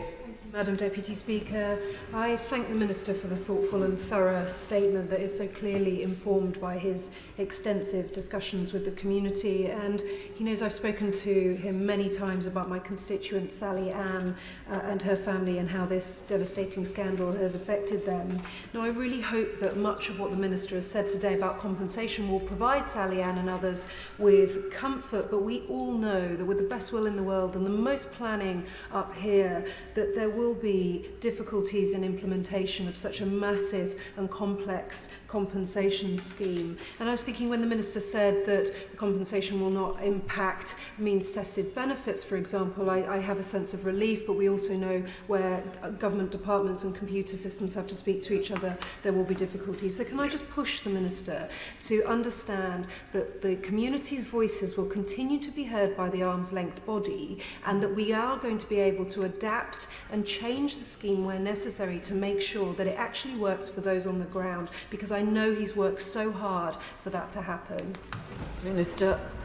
I thank the Honourable Lady for her remarks and a constructive point around the arm's length body, how it needs to evolve and fit the expectations of the communities. I absolutely am committed to that. She mentions her constituent Sally Ann. Every individual is a priority to me as the Minister, and to deliver this as efficiently as we possibly can.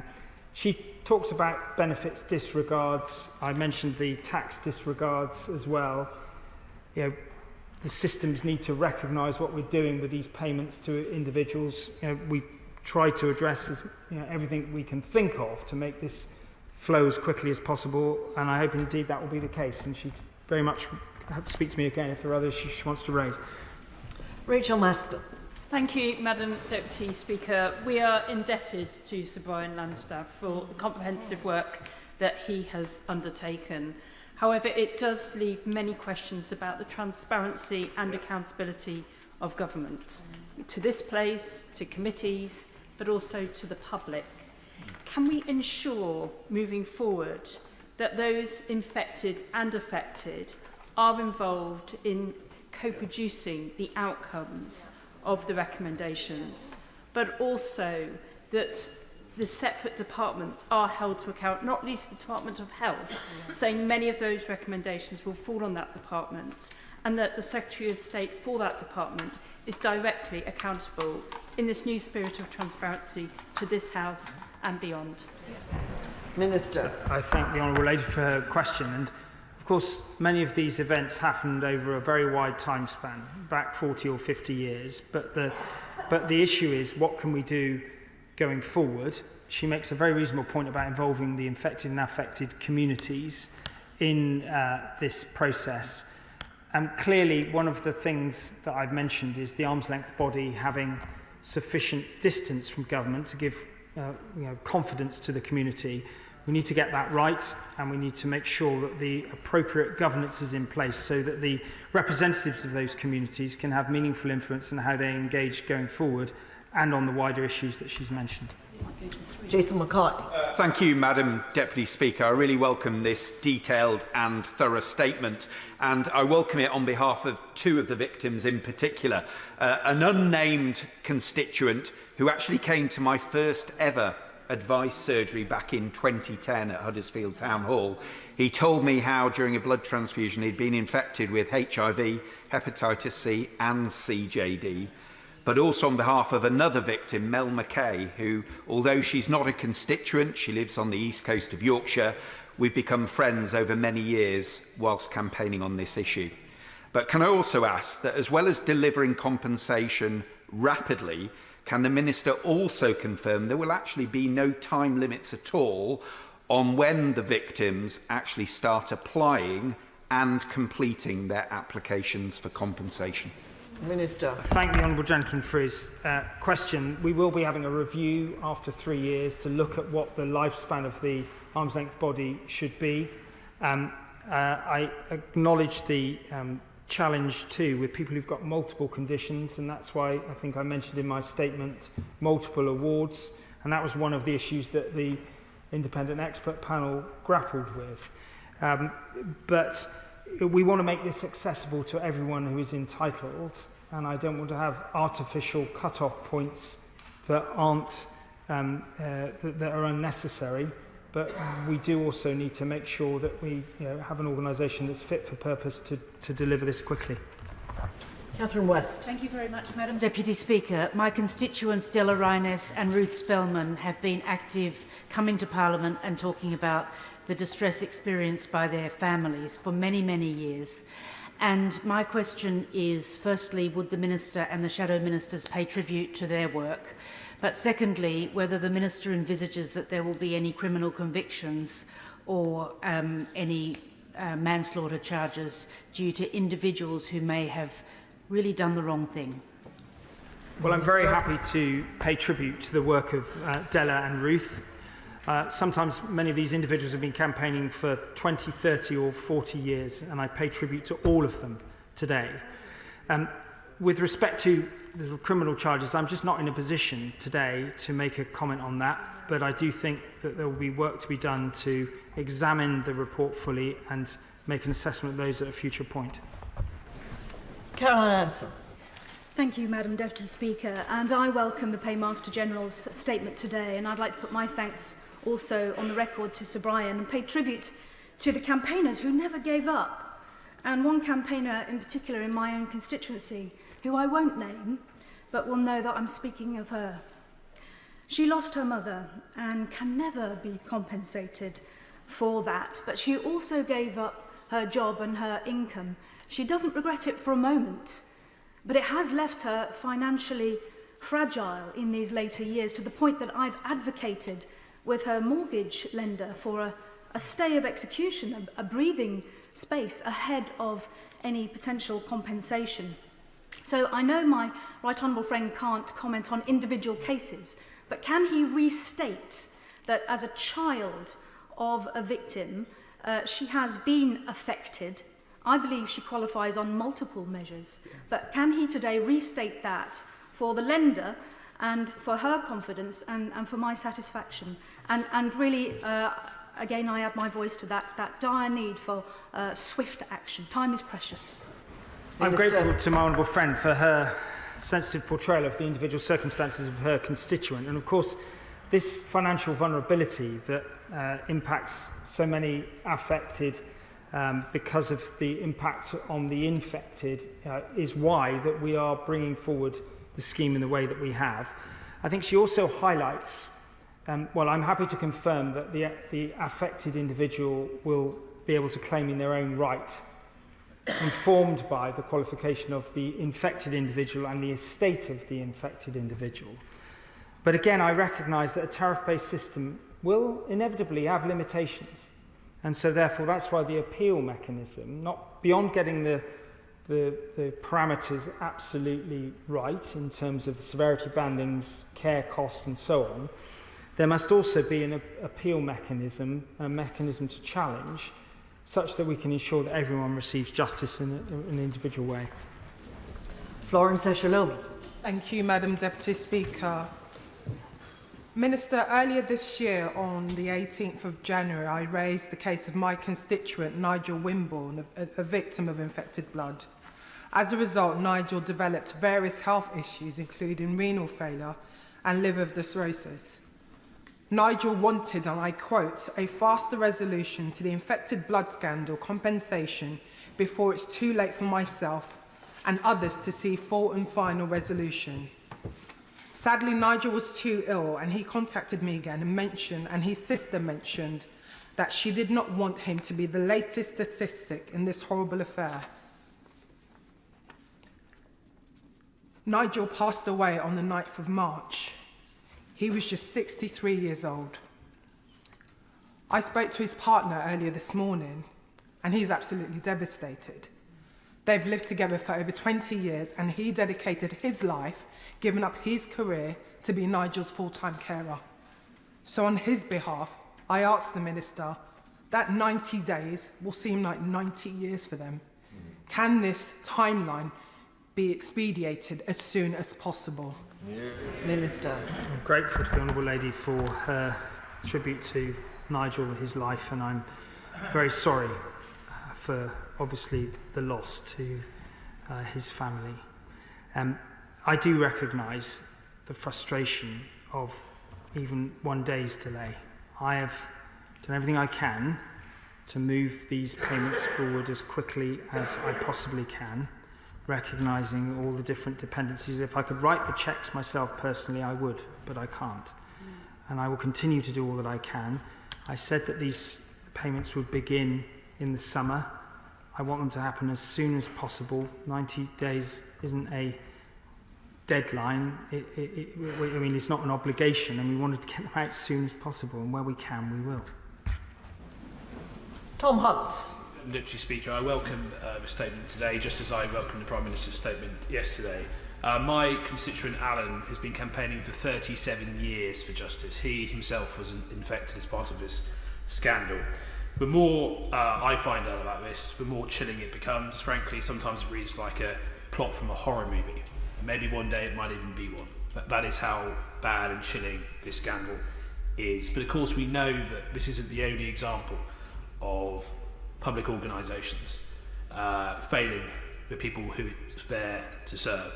Will the Minister confirm to me that transparency and accountability when it comes to our public service will be the key tenet and will rule the day?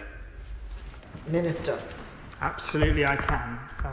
The Honourable Gentleman makes a very wise point. We do need to, not only in the conduct of this exercise, but more generally, be as transparent as possible. What Sir Brian spoke about yesterday was a sort of insidious conflation of failure across multiple institutions that over time resulted in catastrophic outcomes.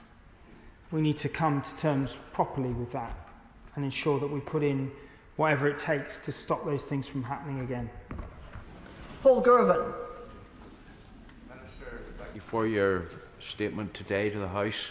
I find it ironic that we have to wait to a public inquiry to actually try and get things moving, and it's difficult to see why it took so long, and find that we have a culture within our, not just government, but within departments, and especially the Department of Health, where whistleblowers are targeted and clarity is not brought out.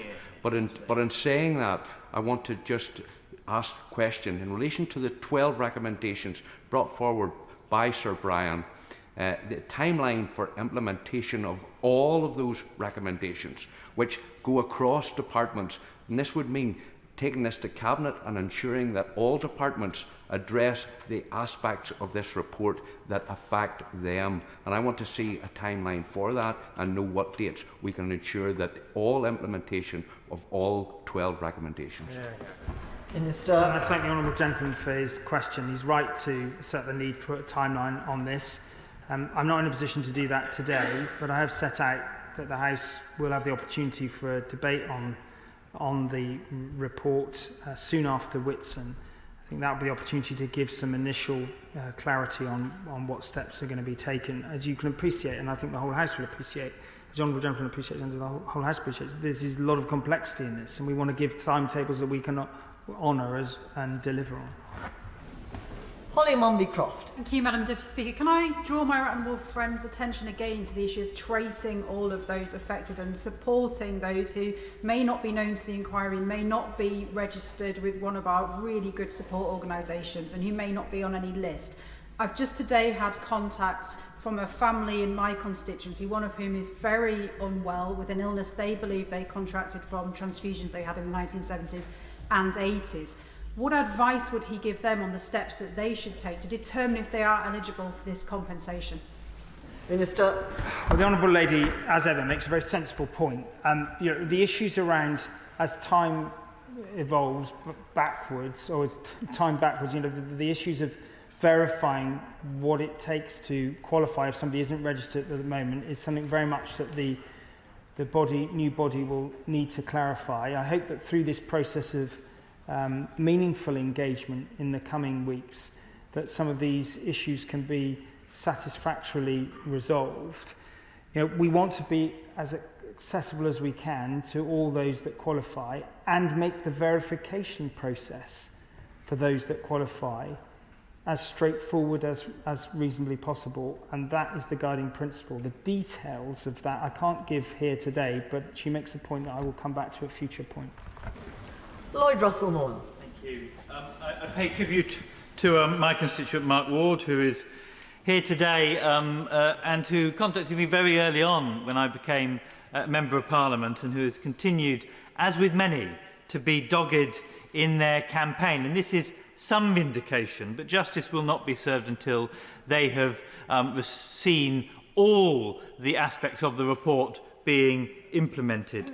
I want to ask a few specific questions. The Minister says that he couldn't set the interim payments above £210,000 because of fear of the safety of those payments. Is he implying that £210,000 is therefore a potential minimum payment that he expects? That is lower than the minimum interim payment for the Post Office, and so I would like some clarity on what that means. And the Minister says that he expects those payments to start from 90 days. Does he mean 90 days from now to be completed by the summer, or a 90-day period in the summer? It wasn't quite clear from the statement. Finally, public inquiries are at the gift of the Prime Minister. There's no formal way of them being agreed, apart from campaigners and people in this House, people like my honourable friend from Hull North, who force the Prime Minister to take action. And that does not seem like a coherent way that we right wrongs in this country. So will we start to think about a proper public inquiries reform that includes the duty of candour, includes a public advocate, and includes a way that committees of this House could launch those inquiries when serious matters occur? Order. Just before the Minister answers those questions, let me make it clear that in a statement of this kind, each member has the opportunity to ask a question. Now, I'm very anxious that everybody who wishes to ask a question should be able to do so on behalf of their constituents, but it really has to be one question per person. I've been lenient with the honourable gentleman, and I suspect that the Minister will want to answer all of those questions. Minister. Thank you. On the point about the 210,000, look, I took advice on what was the most I could comfortably secure to get out. He will see documents published today around the schemes for different conditions. I hope things will become clearer for him. I'm happy to correspond with him on that. On the timing, I said that the payments will happen in 90 days, beginning in the summer. I can't say which day of the summer, but 90 days is the time period. He makes some point, as Sir Brian did, about public inquiries and how they're initiated. I think there are a number of points that he also says with respect to how you would implement that. I think that's a matter for further conversation in subsequent weeks and debates. Paul Hull. Thank you, Madam Deputy Speaker. I, like many others, obviously welcome the statement yesterday and the comprehensive follow-up today. My Sedgefield constituent David Farry has been in touch, asking me to thank the Prime Minister for his apology, to thank the member for Maidenhead for initiating the public inquiry, and the Chair, Sir Brian, for his work. And I'm sure David will be pleased to hear the Minister's words earlier. But can I add my voice to those calling for this to be a watershed moment in public transparency, and on behalf of David, ask him to make real progress as urgently as possible so David and others can start to think about moving on from these appalling events. Minister. I thank my honourable friend for his question. To David and to every individual affected by this, I can assure him that we are doing everything we can to deliver this as quickly as possible. And the wider challenge to the culture of government and institutions in this country is something that we will also address, and there'll be an opportunity to discuss that in the coming weeks. Caroline Lucas. Thank you, Madam Deputy Speaker. I paid tribute to all of those who fought so hard for justice for so long. It is impossible to truly imagine the pain and harm done to so many, including to some of my Brighton constituents who have shared with me their deeply harrowing stories. The setting up of the Infected Blood Compensation Authority is very welcome, and I echo those who've called for that body to be made accountable to Parliament. But would the government consider going further and potentially setting up an independent body to monitor and follow up all the recommendations and inquiries such as this? Because without such a mechanism, without such a body, there really does risk being a significant accountability gap, because no one is directly charged with the effective oversight of the implementation of all of these recommendations. Minister. I thank the Honourable Lady for her representations on that. I think it's certainly something that needs to be carefully considered in the context of all that Sir Brian has said. Now, I think one of the challenges in terms of accountability is when recommendations are made outside of this place and they encounter the challenge of delivery, that sometimes the challenge of delivery means things have to be done slightly differently, but they do meet the spirit of the recommendations. And so we need to make sure that in that accountability mechanism there is sufficient scope to recognise that challenge. Otherwise, we'll be in a position where we'll be making false judgments. But the spirit of what she's saying needs to be taken forward, and the government needs to reflect on that thoughtfully. Andy Slaughter. Thank you very much, Madam Deputy Speaker. In 2010, my then constituent Andrew March, himself a victim of contaminated blood since the age of 9, succeeded in a judicial review that found the payment of compensation by the UK government was flawed. He said then, "We hope the government will now consider the whole issue of compensating those so tragically affected by the contaminated blood disaster, instead of making token derisory ex gratia payments."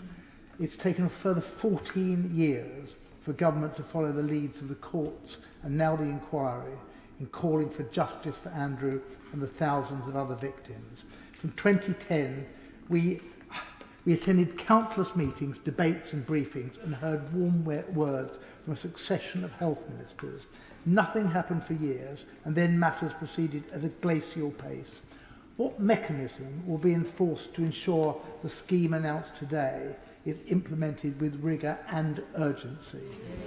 Minister. Thank the honourable gentleman for his question. Look, I think we can go back to the Heath, Callaghan, Wilson, Thatcher, Major, Blair, Brown, Cameron, Theresa May governments. All of them come in for criticism, come under criticism. Theresa May initiated a public inquiry with significant input from numbers of people across the House. I think we've all been very clear on the government side that we wish things had happened sooner, but I am doing everything I can to move this forward today. I'm resisting any attempt to politicise this. The honourable gentleman makes some points about accountability. We have an immediate obligation to put into regulations within 3 months of royal assent, regulations that will essentially activate the arm's length body. We have a shadow entity in place. We have an interim CEO, an interim chair, an engagement planned for literally the coming days, with 20 people employed by the end of next week. I will continue to work with anyone and everyone across the House to make sure that we meet expectations on this. Just for the record, I know that the honourable gentleman meant to refer to the Right Honourable Lady from Maidenhead. No need for apology. The honourable gentleman is answering very fully and correctly, and I didn't want to interrupt him not at all. Stuart MacDonald. Thank you, There was indeed much to welcome in what the Minister said today, but can I take him back to the issue of existing support schemes, which are, of course, incredibly important for so many. And the second interim report at recommendation 13 said current annual payments under the support schemes should be continued and guaranteed for life, and further that such payments should only be taken into account in assessing awards for future financial loss or care provision. It wasn't immediately clear to me that what the Minister was saying today was consistent with that recommendation and trying to implement it. Could he provide that clarity now, because this would be very important for people listening in? Yes, I absolutely can. I'll be very clear about the continuing commitment the government has on existing support schemes. But clearly there is a point when the assessment is made on compensation entitlement under the new scheme and the interaction with what has come before. With then options set out. But again, this is something I want to give reassurance on today, and the detail of how that will work out must be done with the consent and approval of the communities involved. Stephen Kinnock. Thank you very much, Madam Deputy Speaker. Could I just build on a point made by my honourable friend, the member for North Durham, earlier about the risk of unscrupulous financial advisors swooping in, and it's appalling to even think that it might be possible, but we have a lot of experience on that based on the British Steel pension scheme, and I'd be happy to discuss any of those lessons learned with the Minister. But specifically on the point about my constituent David Farrugia, who tragically lost his father 40 years ago due to this appalling scandal. Could I just press the Minister to give a bit more detail on the specifics of how it's going to work for bereaved families, bereaved children and parents of victims? How and when specifically will they be able to register for compensation? Minister. I thank the honourable gentleman for his question. We've had previously engaged on the British Steel matter, and the unscrupulous exploitation of people moving from defined benefit to defined contribution schemes is something that's in the top of my mind, and I'm applying into consideration of these matters. He asked about his constituent David and bereaved children. The principle here is that affected and infected individuals qualify in their own right.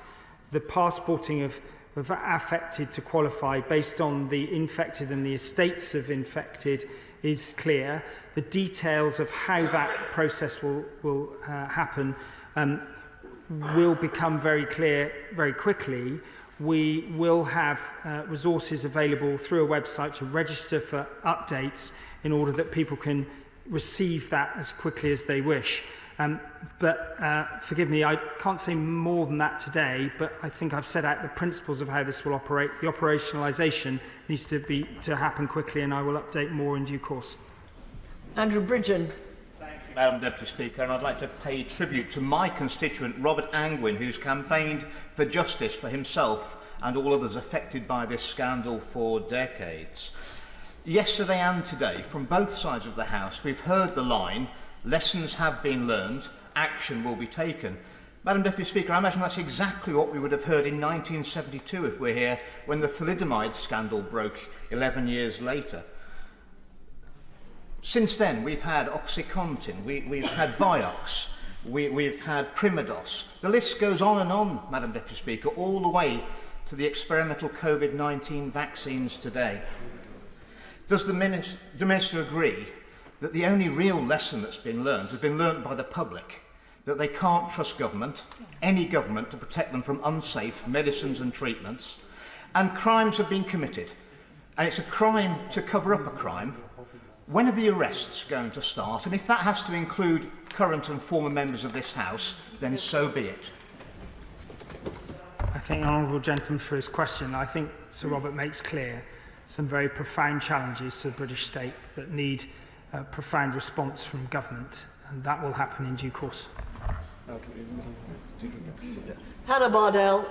Madam Deputy Speaker, my Livingston constituent Linda Cannon lost her husband after he received a blood transfusion that infected him with hepatitis C.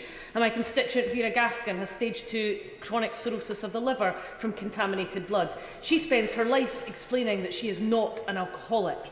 So what guidance and comfort does the Minister have for my constituents that any body that will oversee compensation and justice will be fully transparent and will not end up in the mess that the expert panel of the Primados scandal ended up in, And will he give a cast-iron guarantee that the general election that is due to be held this year will not delay any aspect of this, because we cannot have a situation where the structures and procedures of this place that have so long protected those in power and allowed them to do harm will thwart the justice and progress for all of our constituents.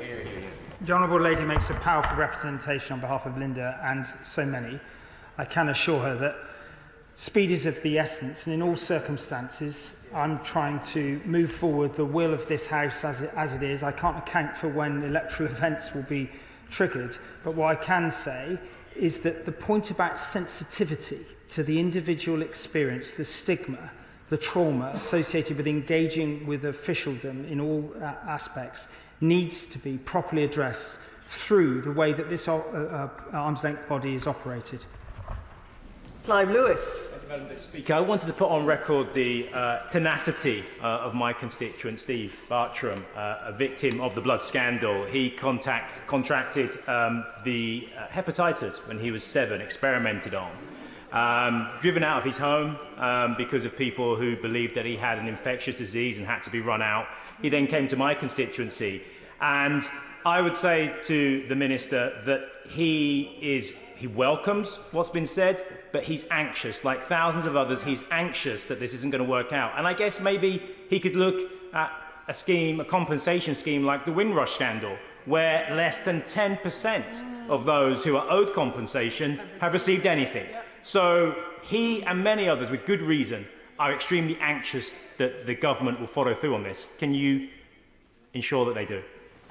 Thank the Honourable Gentleman for his question. I think it's a reasonable characterisation that welcome and anxiety. It's my job to meet that anxiety with practical steps that secure confidence in the passage to full delivery.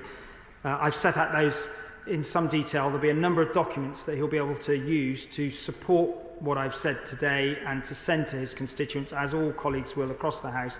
I hope that will be helpful and inform and remove some of the anxiety that does exist. Drew Hendry. Thank you, Madam Deputy Speaker. It's vital that we not only thank those campaigners who've struggled through pain and loss to this situation, but also appreciate the deep public service that they've carried out in exposing this outrageous scandal. So, whilst I welcome what it seems to be a comprehensive statement on compensation today, this scandal has, as others have said, gone on too long and therefore should be concluded quickly for compensation. But that's only part of the issue of justice for these campaigners. Now, I appreciate what the Minister said about his ability to talk about future events, but will he at least commit to the principle for his government of ensuring those involved in deliberate cover-up, adding to the delay and suffering and causing death, will face justice themselves? Thank you. I thank the Honourable Gentleman for his question. I can't speak for the collective will of government, but I think he makes a completely reasonable and logical point and case, and I do support the principles of what he's saying. We need to respond to the report's recommendations specifically, coherently and in full, and that is what in due course we will do. Emma Liulbach. Thank you very much, Madam Deputy Speaker.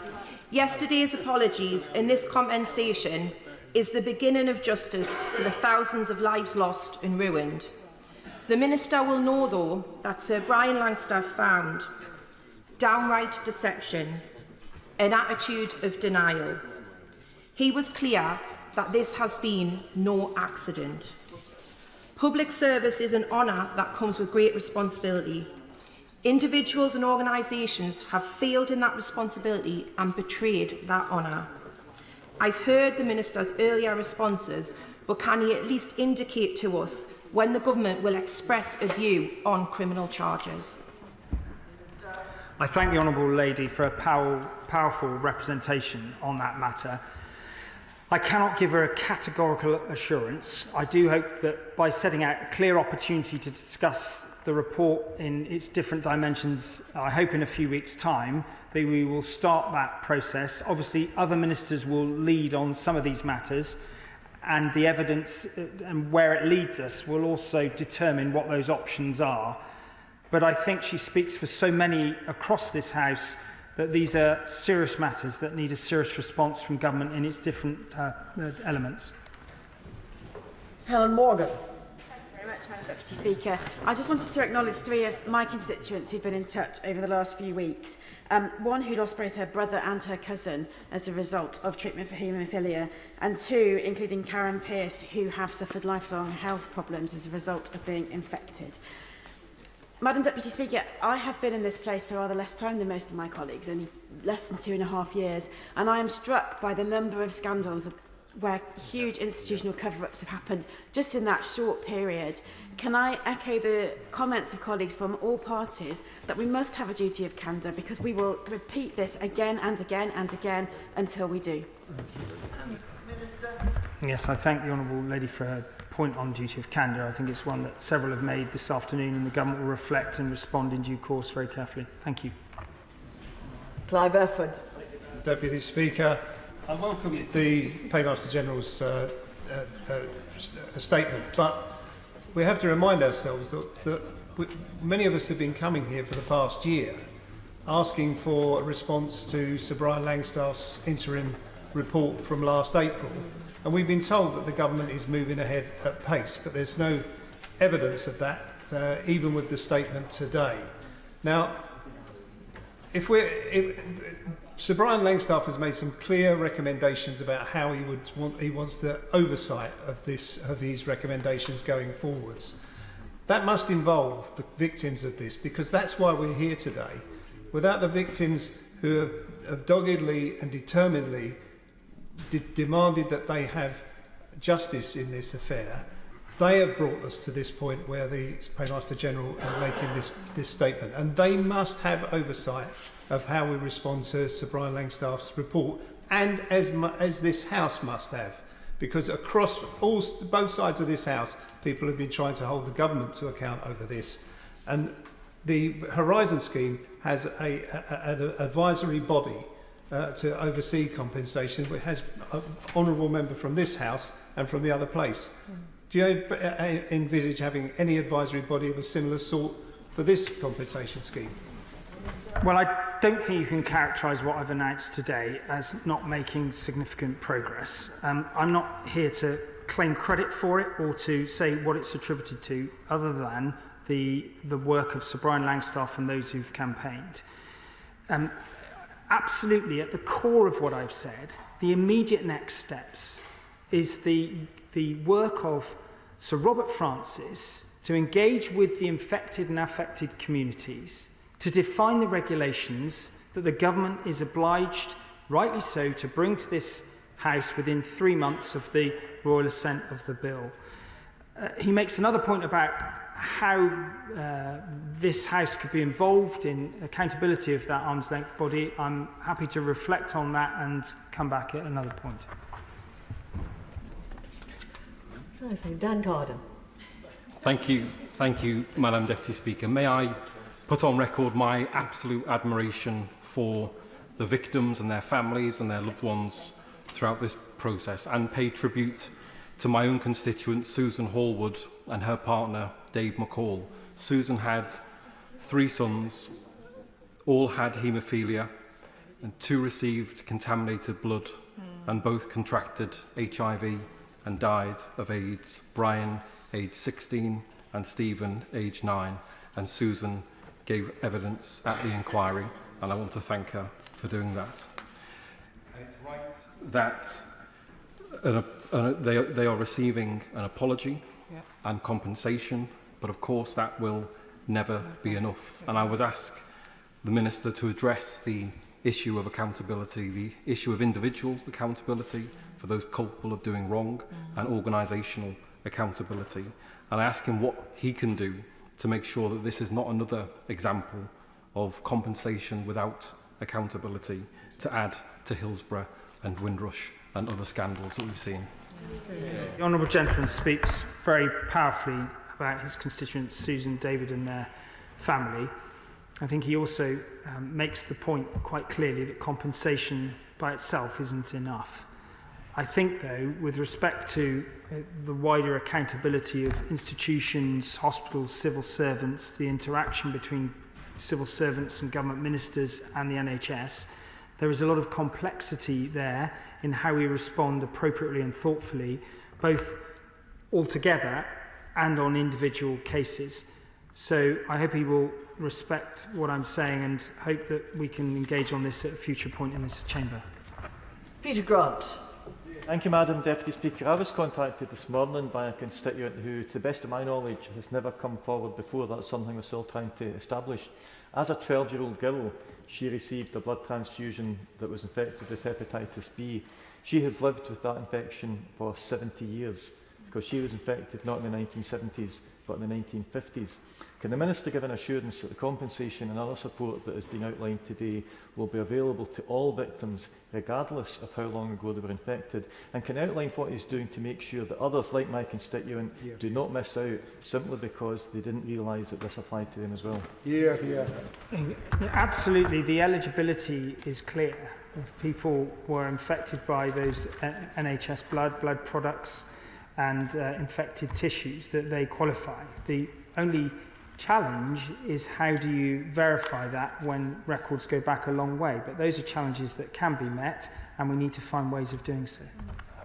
Beth Winter. Thank you, Madam Deputy Speaker. May I also begin by paying tribute to all those infected and affected in my constituency of Cynon Valley in Wales and beyond, and in particular Lynn Kelly, who is the chair of Haemophilia Wales, who've campaigned tirelessly over many decades for justice. Madam Deputy Speaker, the inquiry's compensation report recommended that an interim payment be paid to recognise deaths of people to date unrecognised, including bereaved parents, children or siblings, and the Minister will be aware that there are 28 such cases in Wales. You met with Haemophilia Wales a fortnight ago. Now, I note in your statement, the Minister made reference to interim payments, but can I please ask him to clarify that interim payments for previously unrecognised deaths, including those in Wales, will be made? And can he be specific on when those individuals will receive those payments? And can he be entirely clear if they will be paid through the Welsh Infected Blood Support Scheme? One have to wait for the UK compensation scheme to be established. Thank you. Thank you. She's right to pay tribute to Lynn Kelly, who I met in Cardiff, as she knows. But I just want to clarify, there are two interim payments here that we've been talking about. One that we put into legislation to £100,000 for the estates of deceased infected, where previously they haven't received that payment. We're working through with the infected blood support schemes how that will work. I can't update on that at this moment because we are working with them to determine that. And then the second interim payment, which builds on the 100,000 for the infected alive that I mentioned, which is 210,000, building on the one of 100,000 at the end of in 2022. That will happen in 90 days, starting in the summer.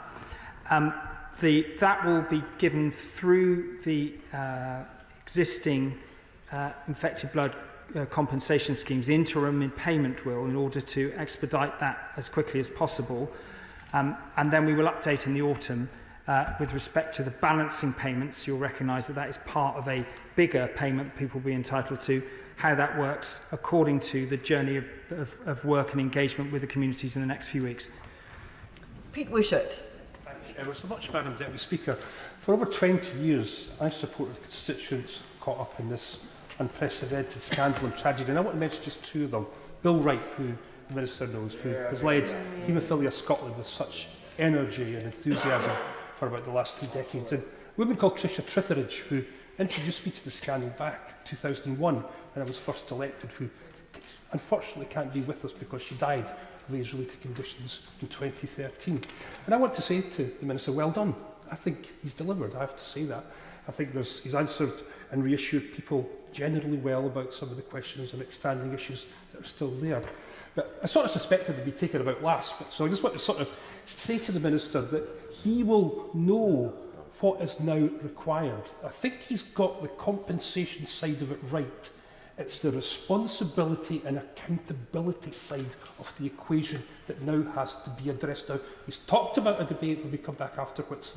He sort of hinted at other departments looking at all this, but we need to hear tangible effort and energy into what is going to happen to ensure that people are held to account and responsibility for the decades of obfuscation, of not taking responsibility, and for even lies that came to us as members of Parliament, and people like ministers from officials. When are we going to hear solid action about how this is going to be addressed? Well, I thank the honourable gentleman for his kind words, and particularly his words about Bill Wright, who I enjoyed meeting, who I know has campaigned so hard for so long, and the constructive way that Bill and his colleagues engaged with me, asking me reasonable but tough questions, and I hope that I've answered some of those today. He draws me from the compensation to other elements, and I'm frustrated that I can't offer him more clarity today, but I think he puts on record the need for a substantive response on a number of other elements beyond compensation, but he can be assured of my continuing commitment to deliver on that journey to full implementation of compensation as I've set out. Michael Shanks. Thank you, Madam Deputy Speaker. 20 years ago, the late former chair of the Scottish Infected Blood Forum, Philip Dolan, said that for years, every time we've reached the top of the mountain, the cloud lifts and there's another mountain to climb. And I think from the Minister's statement today, there is some sense that there might not be another mountain to climb, but there is a need for some transparency, particularly in what he's talked around eligibility, tariffs, the appeal process, and crucially timelines, so that people can have confidence of when this is going to happen. Will people have access to legal aid if they wish to take their case, appeal their case? And on the point of existing compensation schemes, there's been some concern from a number of people about what's been announced today. In answer to the Honourable Member for Cumbernauld and Kirkintilloheast, he said they'd be shaped by people, that these schemes wouldn't just simply be abolished, but he has put a firm deadline of the 31st of March 2025. So can he outline exactly how people will be part of that process so they don't feel like they've lost out once again in this process? Makes a number of questions.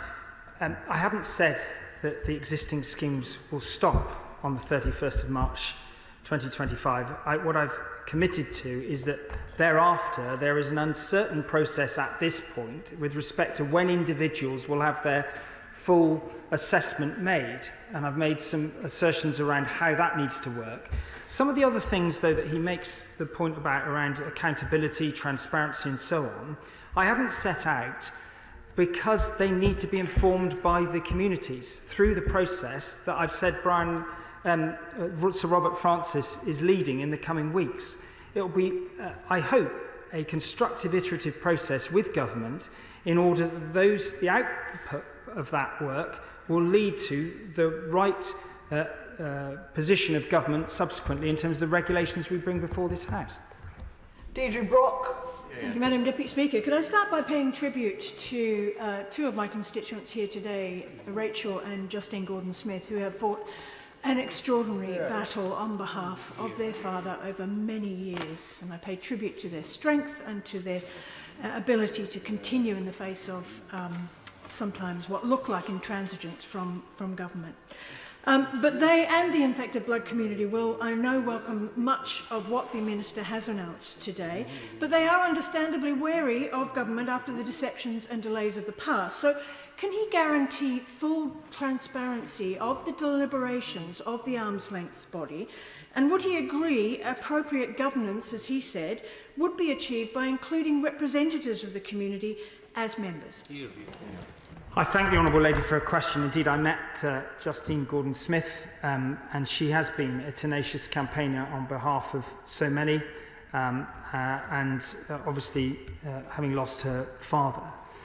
I can confirm that we will do everything we can to ensure that all communities, infected and affected, and there are considerable differences between them in terms of their views on how things should be conducted, but we will work to find a way of appropriately engaging them as these regulations are formed, but also ensure the right oversight takes place going forward so this arm's length body is something that they can rely on and have full confidence in, wherever they are in the United Kingdom.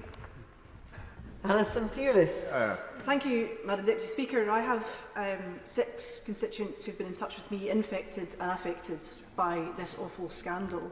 Many of those still want to maintain anonymity, such is the stigma that still persists today about these cases that they have, about these illnesses that they have contracted. But I was very pleased to see that my constituent Maria was there yesterday. She first came to see me in December 2015, 8.5 years, on top of the long time that she already had to wait.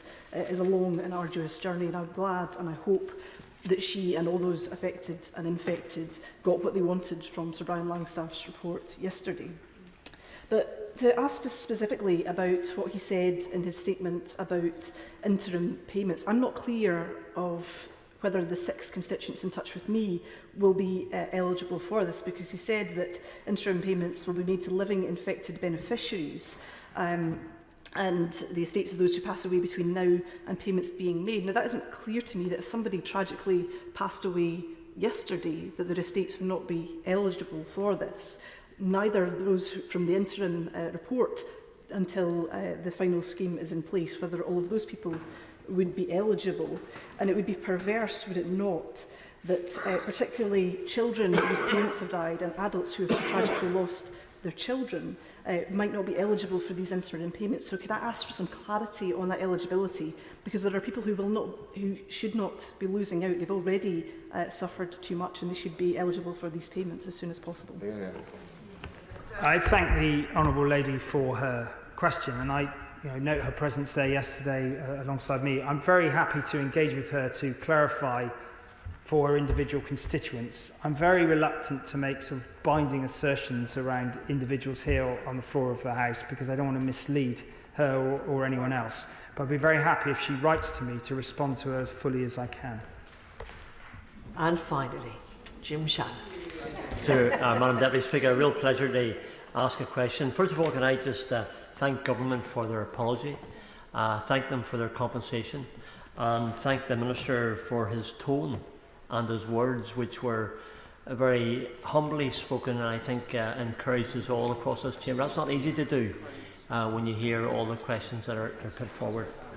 Victims have highlighted what they deem to be a lack of recognition and a lack of accountability.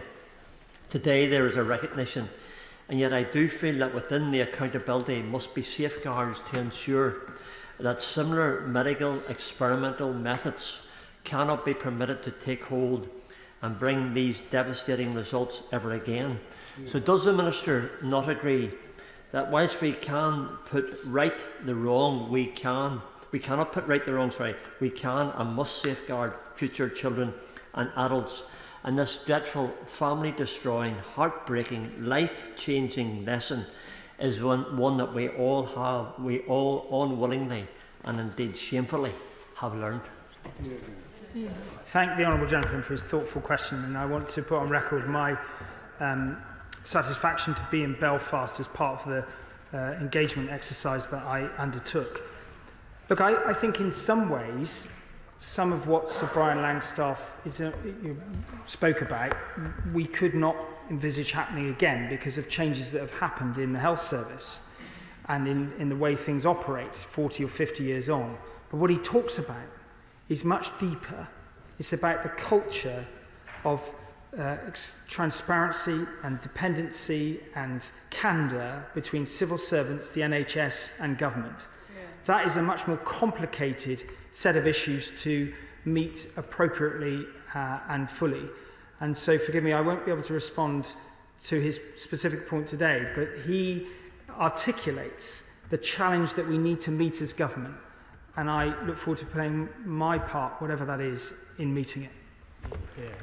Thank you. That concludes proceedings on the statement, and I thank the Minister for having taken a very large number of questions, having remained at the dispatch box for well over 2 hours, and for having answered every question thoroughly and carefully. Thank you. Point of order, Caroline Lucas. Thank you, Madam Deputy Speaker. This morning, a Home Office commissioned report from Lord Wolney was presented in Parliament using the motion for unopposed return procedure, effectively protecting it from any kind of legal challenge. However, the report reads as a highly political document, and it includes proposals, for example, for very serious restrictions on civil liberties and human rights. I understand it's not in order for members to criticise a member of the House of Lords in the Chamber, and Lord Wolney's interests as a paid advisor for the arms and oil industry are listed in the Register of Lords' Interests. But could you advise the House, when a report is given legal cover by this House, whether it would be at least healthy for scrutiny for there to be an additional requirement for any relevant interests by a report's author to be specifically flagged to this House as well? The Honourable Lady, for her point of order, I can confirm that the effect of this morning's motion is that the report was published by order of the House. But the Honourable Lady asks about the financial interests of members of the House of Lords, and that, of course, is not a matter for the Chair of the House of Commons. But I do appreciate that the Honourable Lady makes a serious and valid point about the way in which the matter has been presented to this House. And if she has concerns about the content of the report, then I would advise that she might discuss with the Table Office how she might pursue the matter further. There are various lines of action open to her. Thank you. We now come to the 10-minute rule motion. Kerry McCarthy. Thank you, Madam Deputy Speaker. I beg to move that leave be given to bring in a bill to require the Secretary of State to establish national policy guidelines in respect of children with a parent in prison, including for the identification of the children of prisoners at the point of sentence and for accountability for providing support to the children of prisoners and for connected purposes. I want to start by saying what this bill is not about. It is not about prisoners. There is some good and important work being done with prisoners and their families. We know there's often a value in maintaining family ties. It helps prisoners cope with their sentences and makes it less likely they'll reoffend when they're released. But this is not about them. It is about their children, some of whom will have contact with their parent in prison, many of whom won't. If the parent is inside for domestic violence or for sexual offences involving children, or indeed if the child was the victim of the parent's crime, there might well not be contact. Or if there's been a long history of criminal behaviour, of addiction, of violence, or if there just wasn't ever much of a family unit in the first place. So we don't start with the prisoner's well-being, we start with what is in the child's best interest. And we start from a difficult place because we simply don't know how many children have a parent in prison. We don't know who they are, where they are, who is looking after them, not in any kind of systemic way. They are the invisible children. As Sarah Burrows, the Chief Exec of Children Heard and Seen, who is here today, is a charity which does excellent work to identify, mentor and support children with parents in prison. As she's fond of saying, we know exactly how many Labradors there are in this country, yet we don't know how many children have a parent in prison. And that is why this bill is needed. I'm not going to prejudge now what a statutory mechanism for identifying and supporting children with a parent in prison could look like, although I do want to pay tribute to Sergeant Russ Massey of Thames Valley Police and the work he's led on Operation Paramount. And I do think that the unique child identifier number being proposed by Labour's education team might play a role. In 2019, CRESS estimated that around 312,000 children a year were affected by parental imprisonment. 17,000 of them, it would be their mother. The MOJ has now commissioned a BOLD, that's Better Outcomes Through Linked Data report, which will use government data to estimate how many children have a parent in prison, and those statistics will be released on 13th of June. There has been a lot of work behind the scenes to get us to this point, and I particularly want to thank the Honourable Member for Edisbury for his help, and the Children's Commissioner who has been backing this bill, and also for the various ministers who've met us over the years. But we need more than just a snapshot of how many children are affected. We need a mechanism so that at the point when an adult is sentenced to imprisonment, someone finds out whether there are any children involved. And someone is then responsible for making sure those children are okay. We know that at the moment this isn't always picked up. Sometimes the question isn't asked. Sometimes the prisoner doesn't want the authorities to know because they're worried the kids will be taken into care. Often schools have no idea. Children Heard and Seen see cases where children have simply been left to fend for themselves. And I want to mention a few. A man went to prison for sexual offences. It was only after the house was targeted by vigilantes that a victim support caseworker found that his 15-year-old daughter was living there on her own. A criminologist conducting research in a women's prison was told by a prisoner that her 2 daughters were living on their own without any money for food and sanitary protection. A 16-year-old boy was arrested at the same time as his parents. He was released shortly afterwards and left to be the sole carer of his 8-year-old brother. An employer requested a welfare check after a woman hadn't shown up to work for 2 months. When the police went round to the address, they discovered her 15-year-old son living on his own. There was no gas or electricity, and he'd been getting up and going to school every single day without anyone knowing that his mum was in prison. Kinship carers, grandparents, aunts, uncles, siblings often play an important role in stepping up when a parent goes to prison, and they need support to do so. But there's also a real risk children will end up living somewhere entirely unsuitable with people who will abuse them, neglect them and exploit them. More often than not, however, there is a parent, usually the mother, at home, but children can still be badly affected. One of the bloggers on the Children Heard and Seen website said, "We're not the victims, we are the collateral damage." There's an emotional loss, a sense of abandonment. There's perhaps a sense of injustice if they feel that their mum or dad has been wrongfully jailed.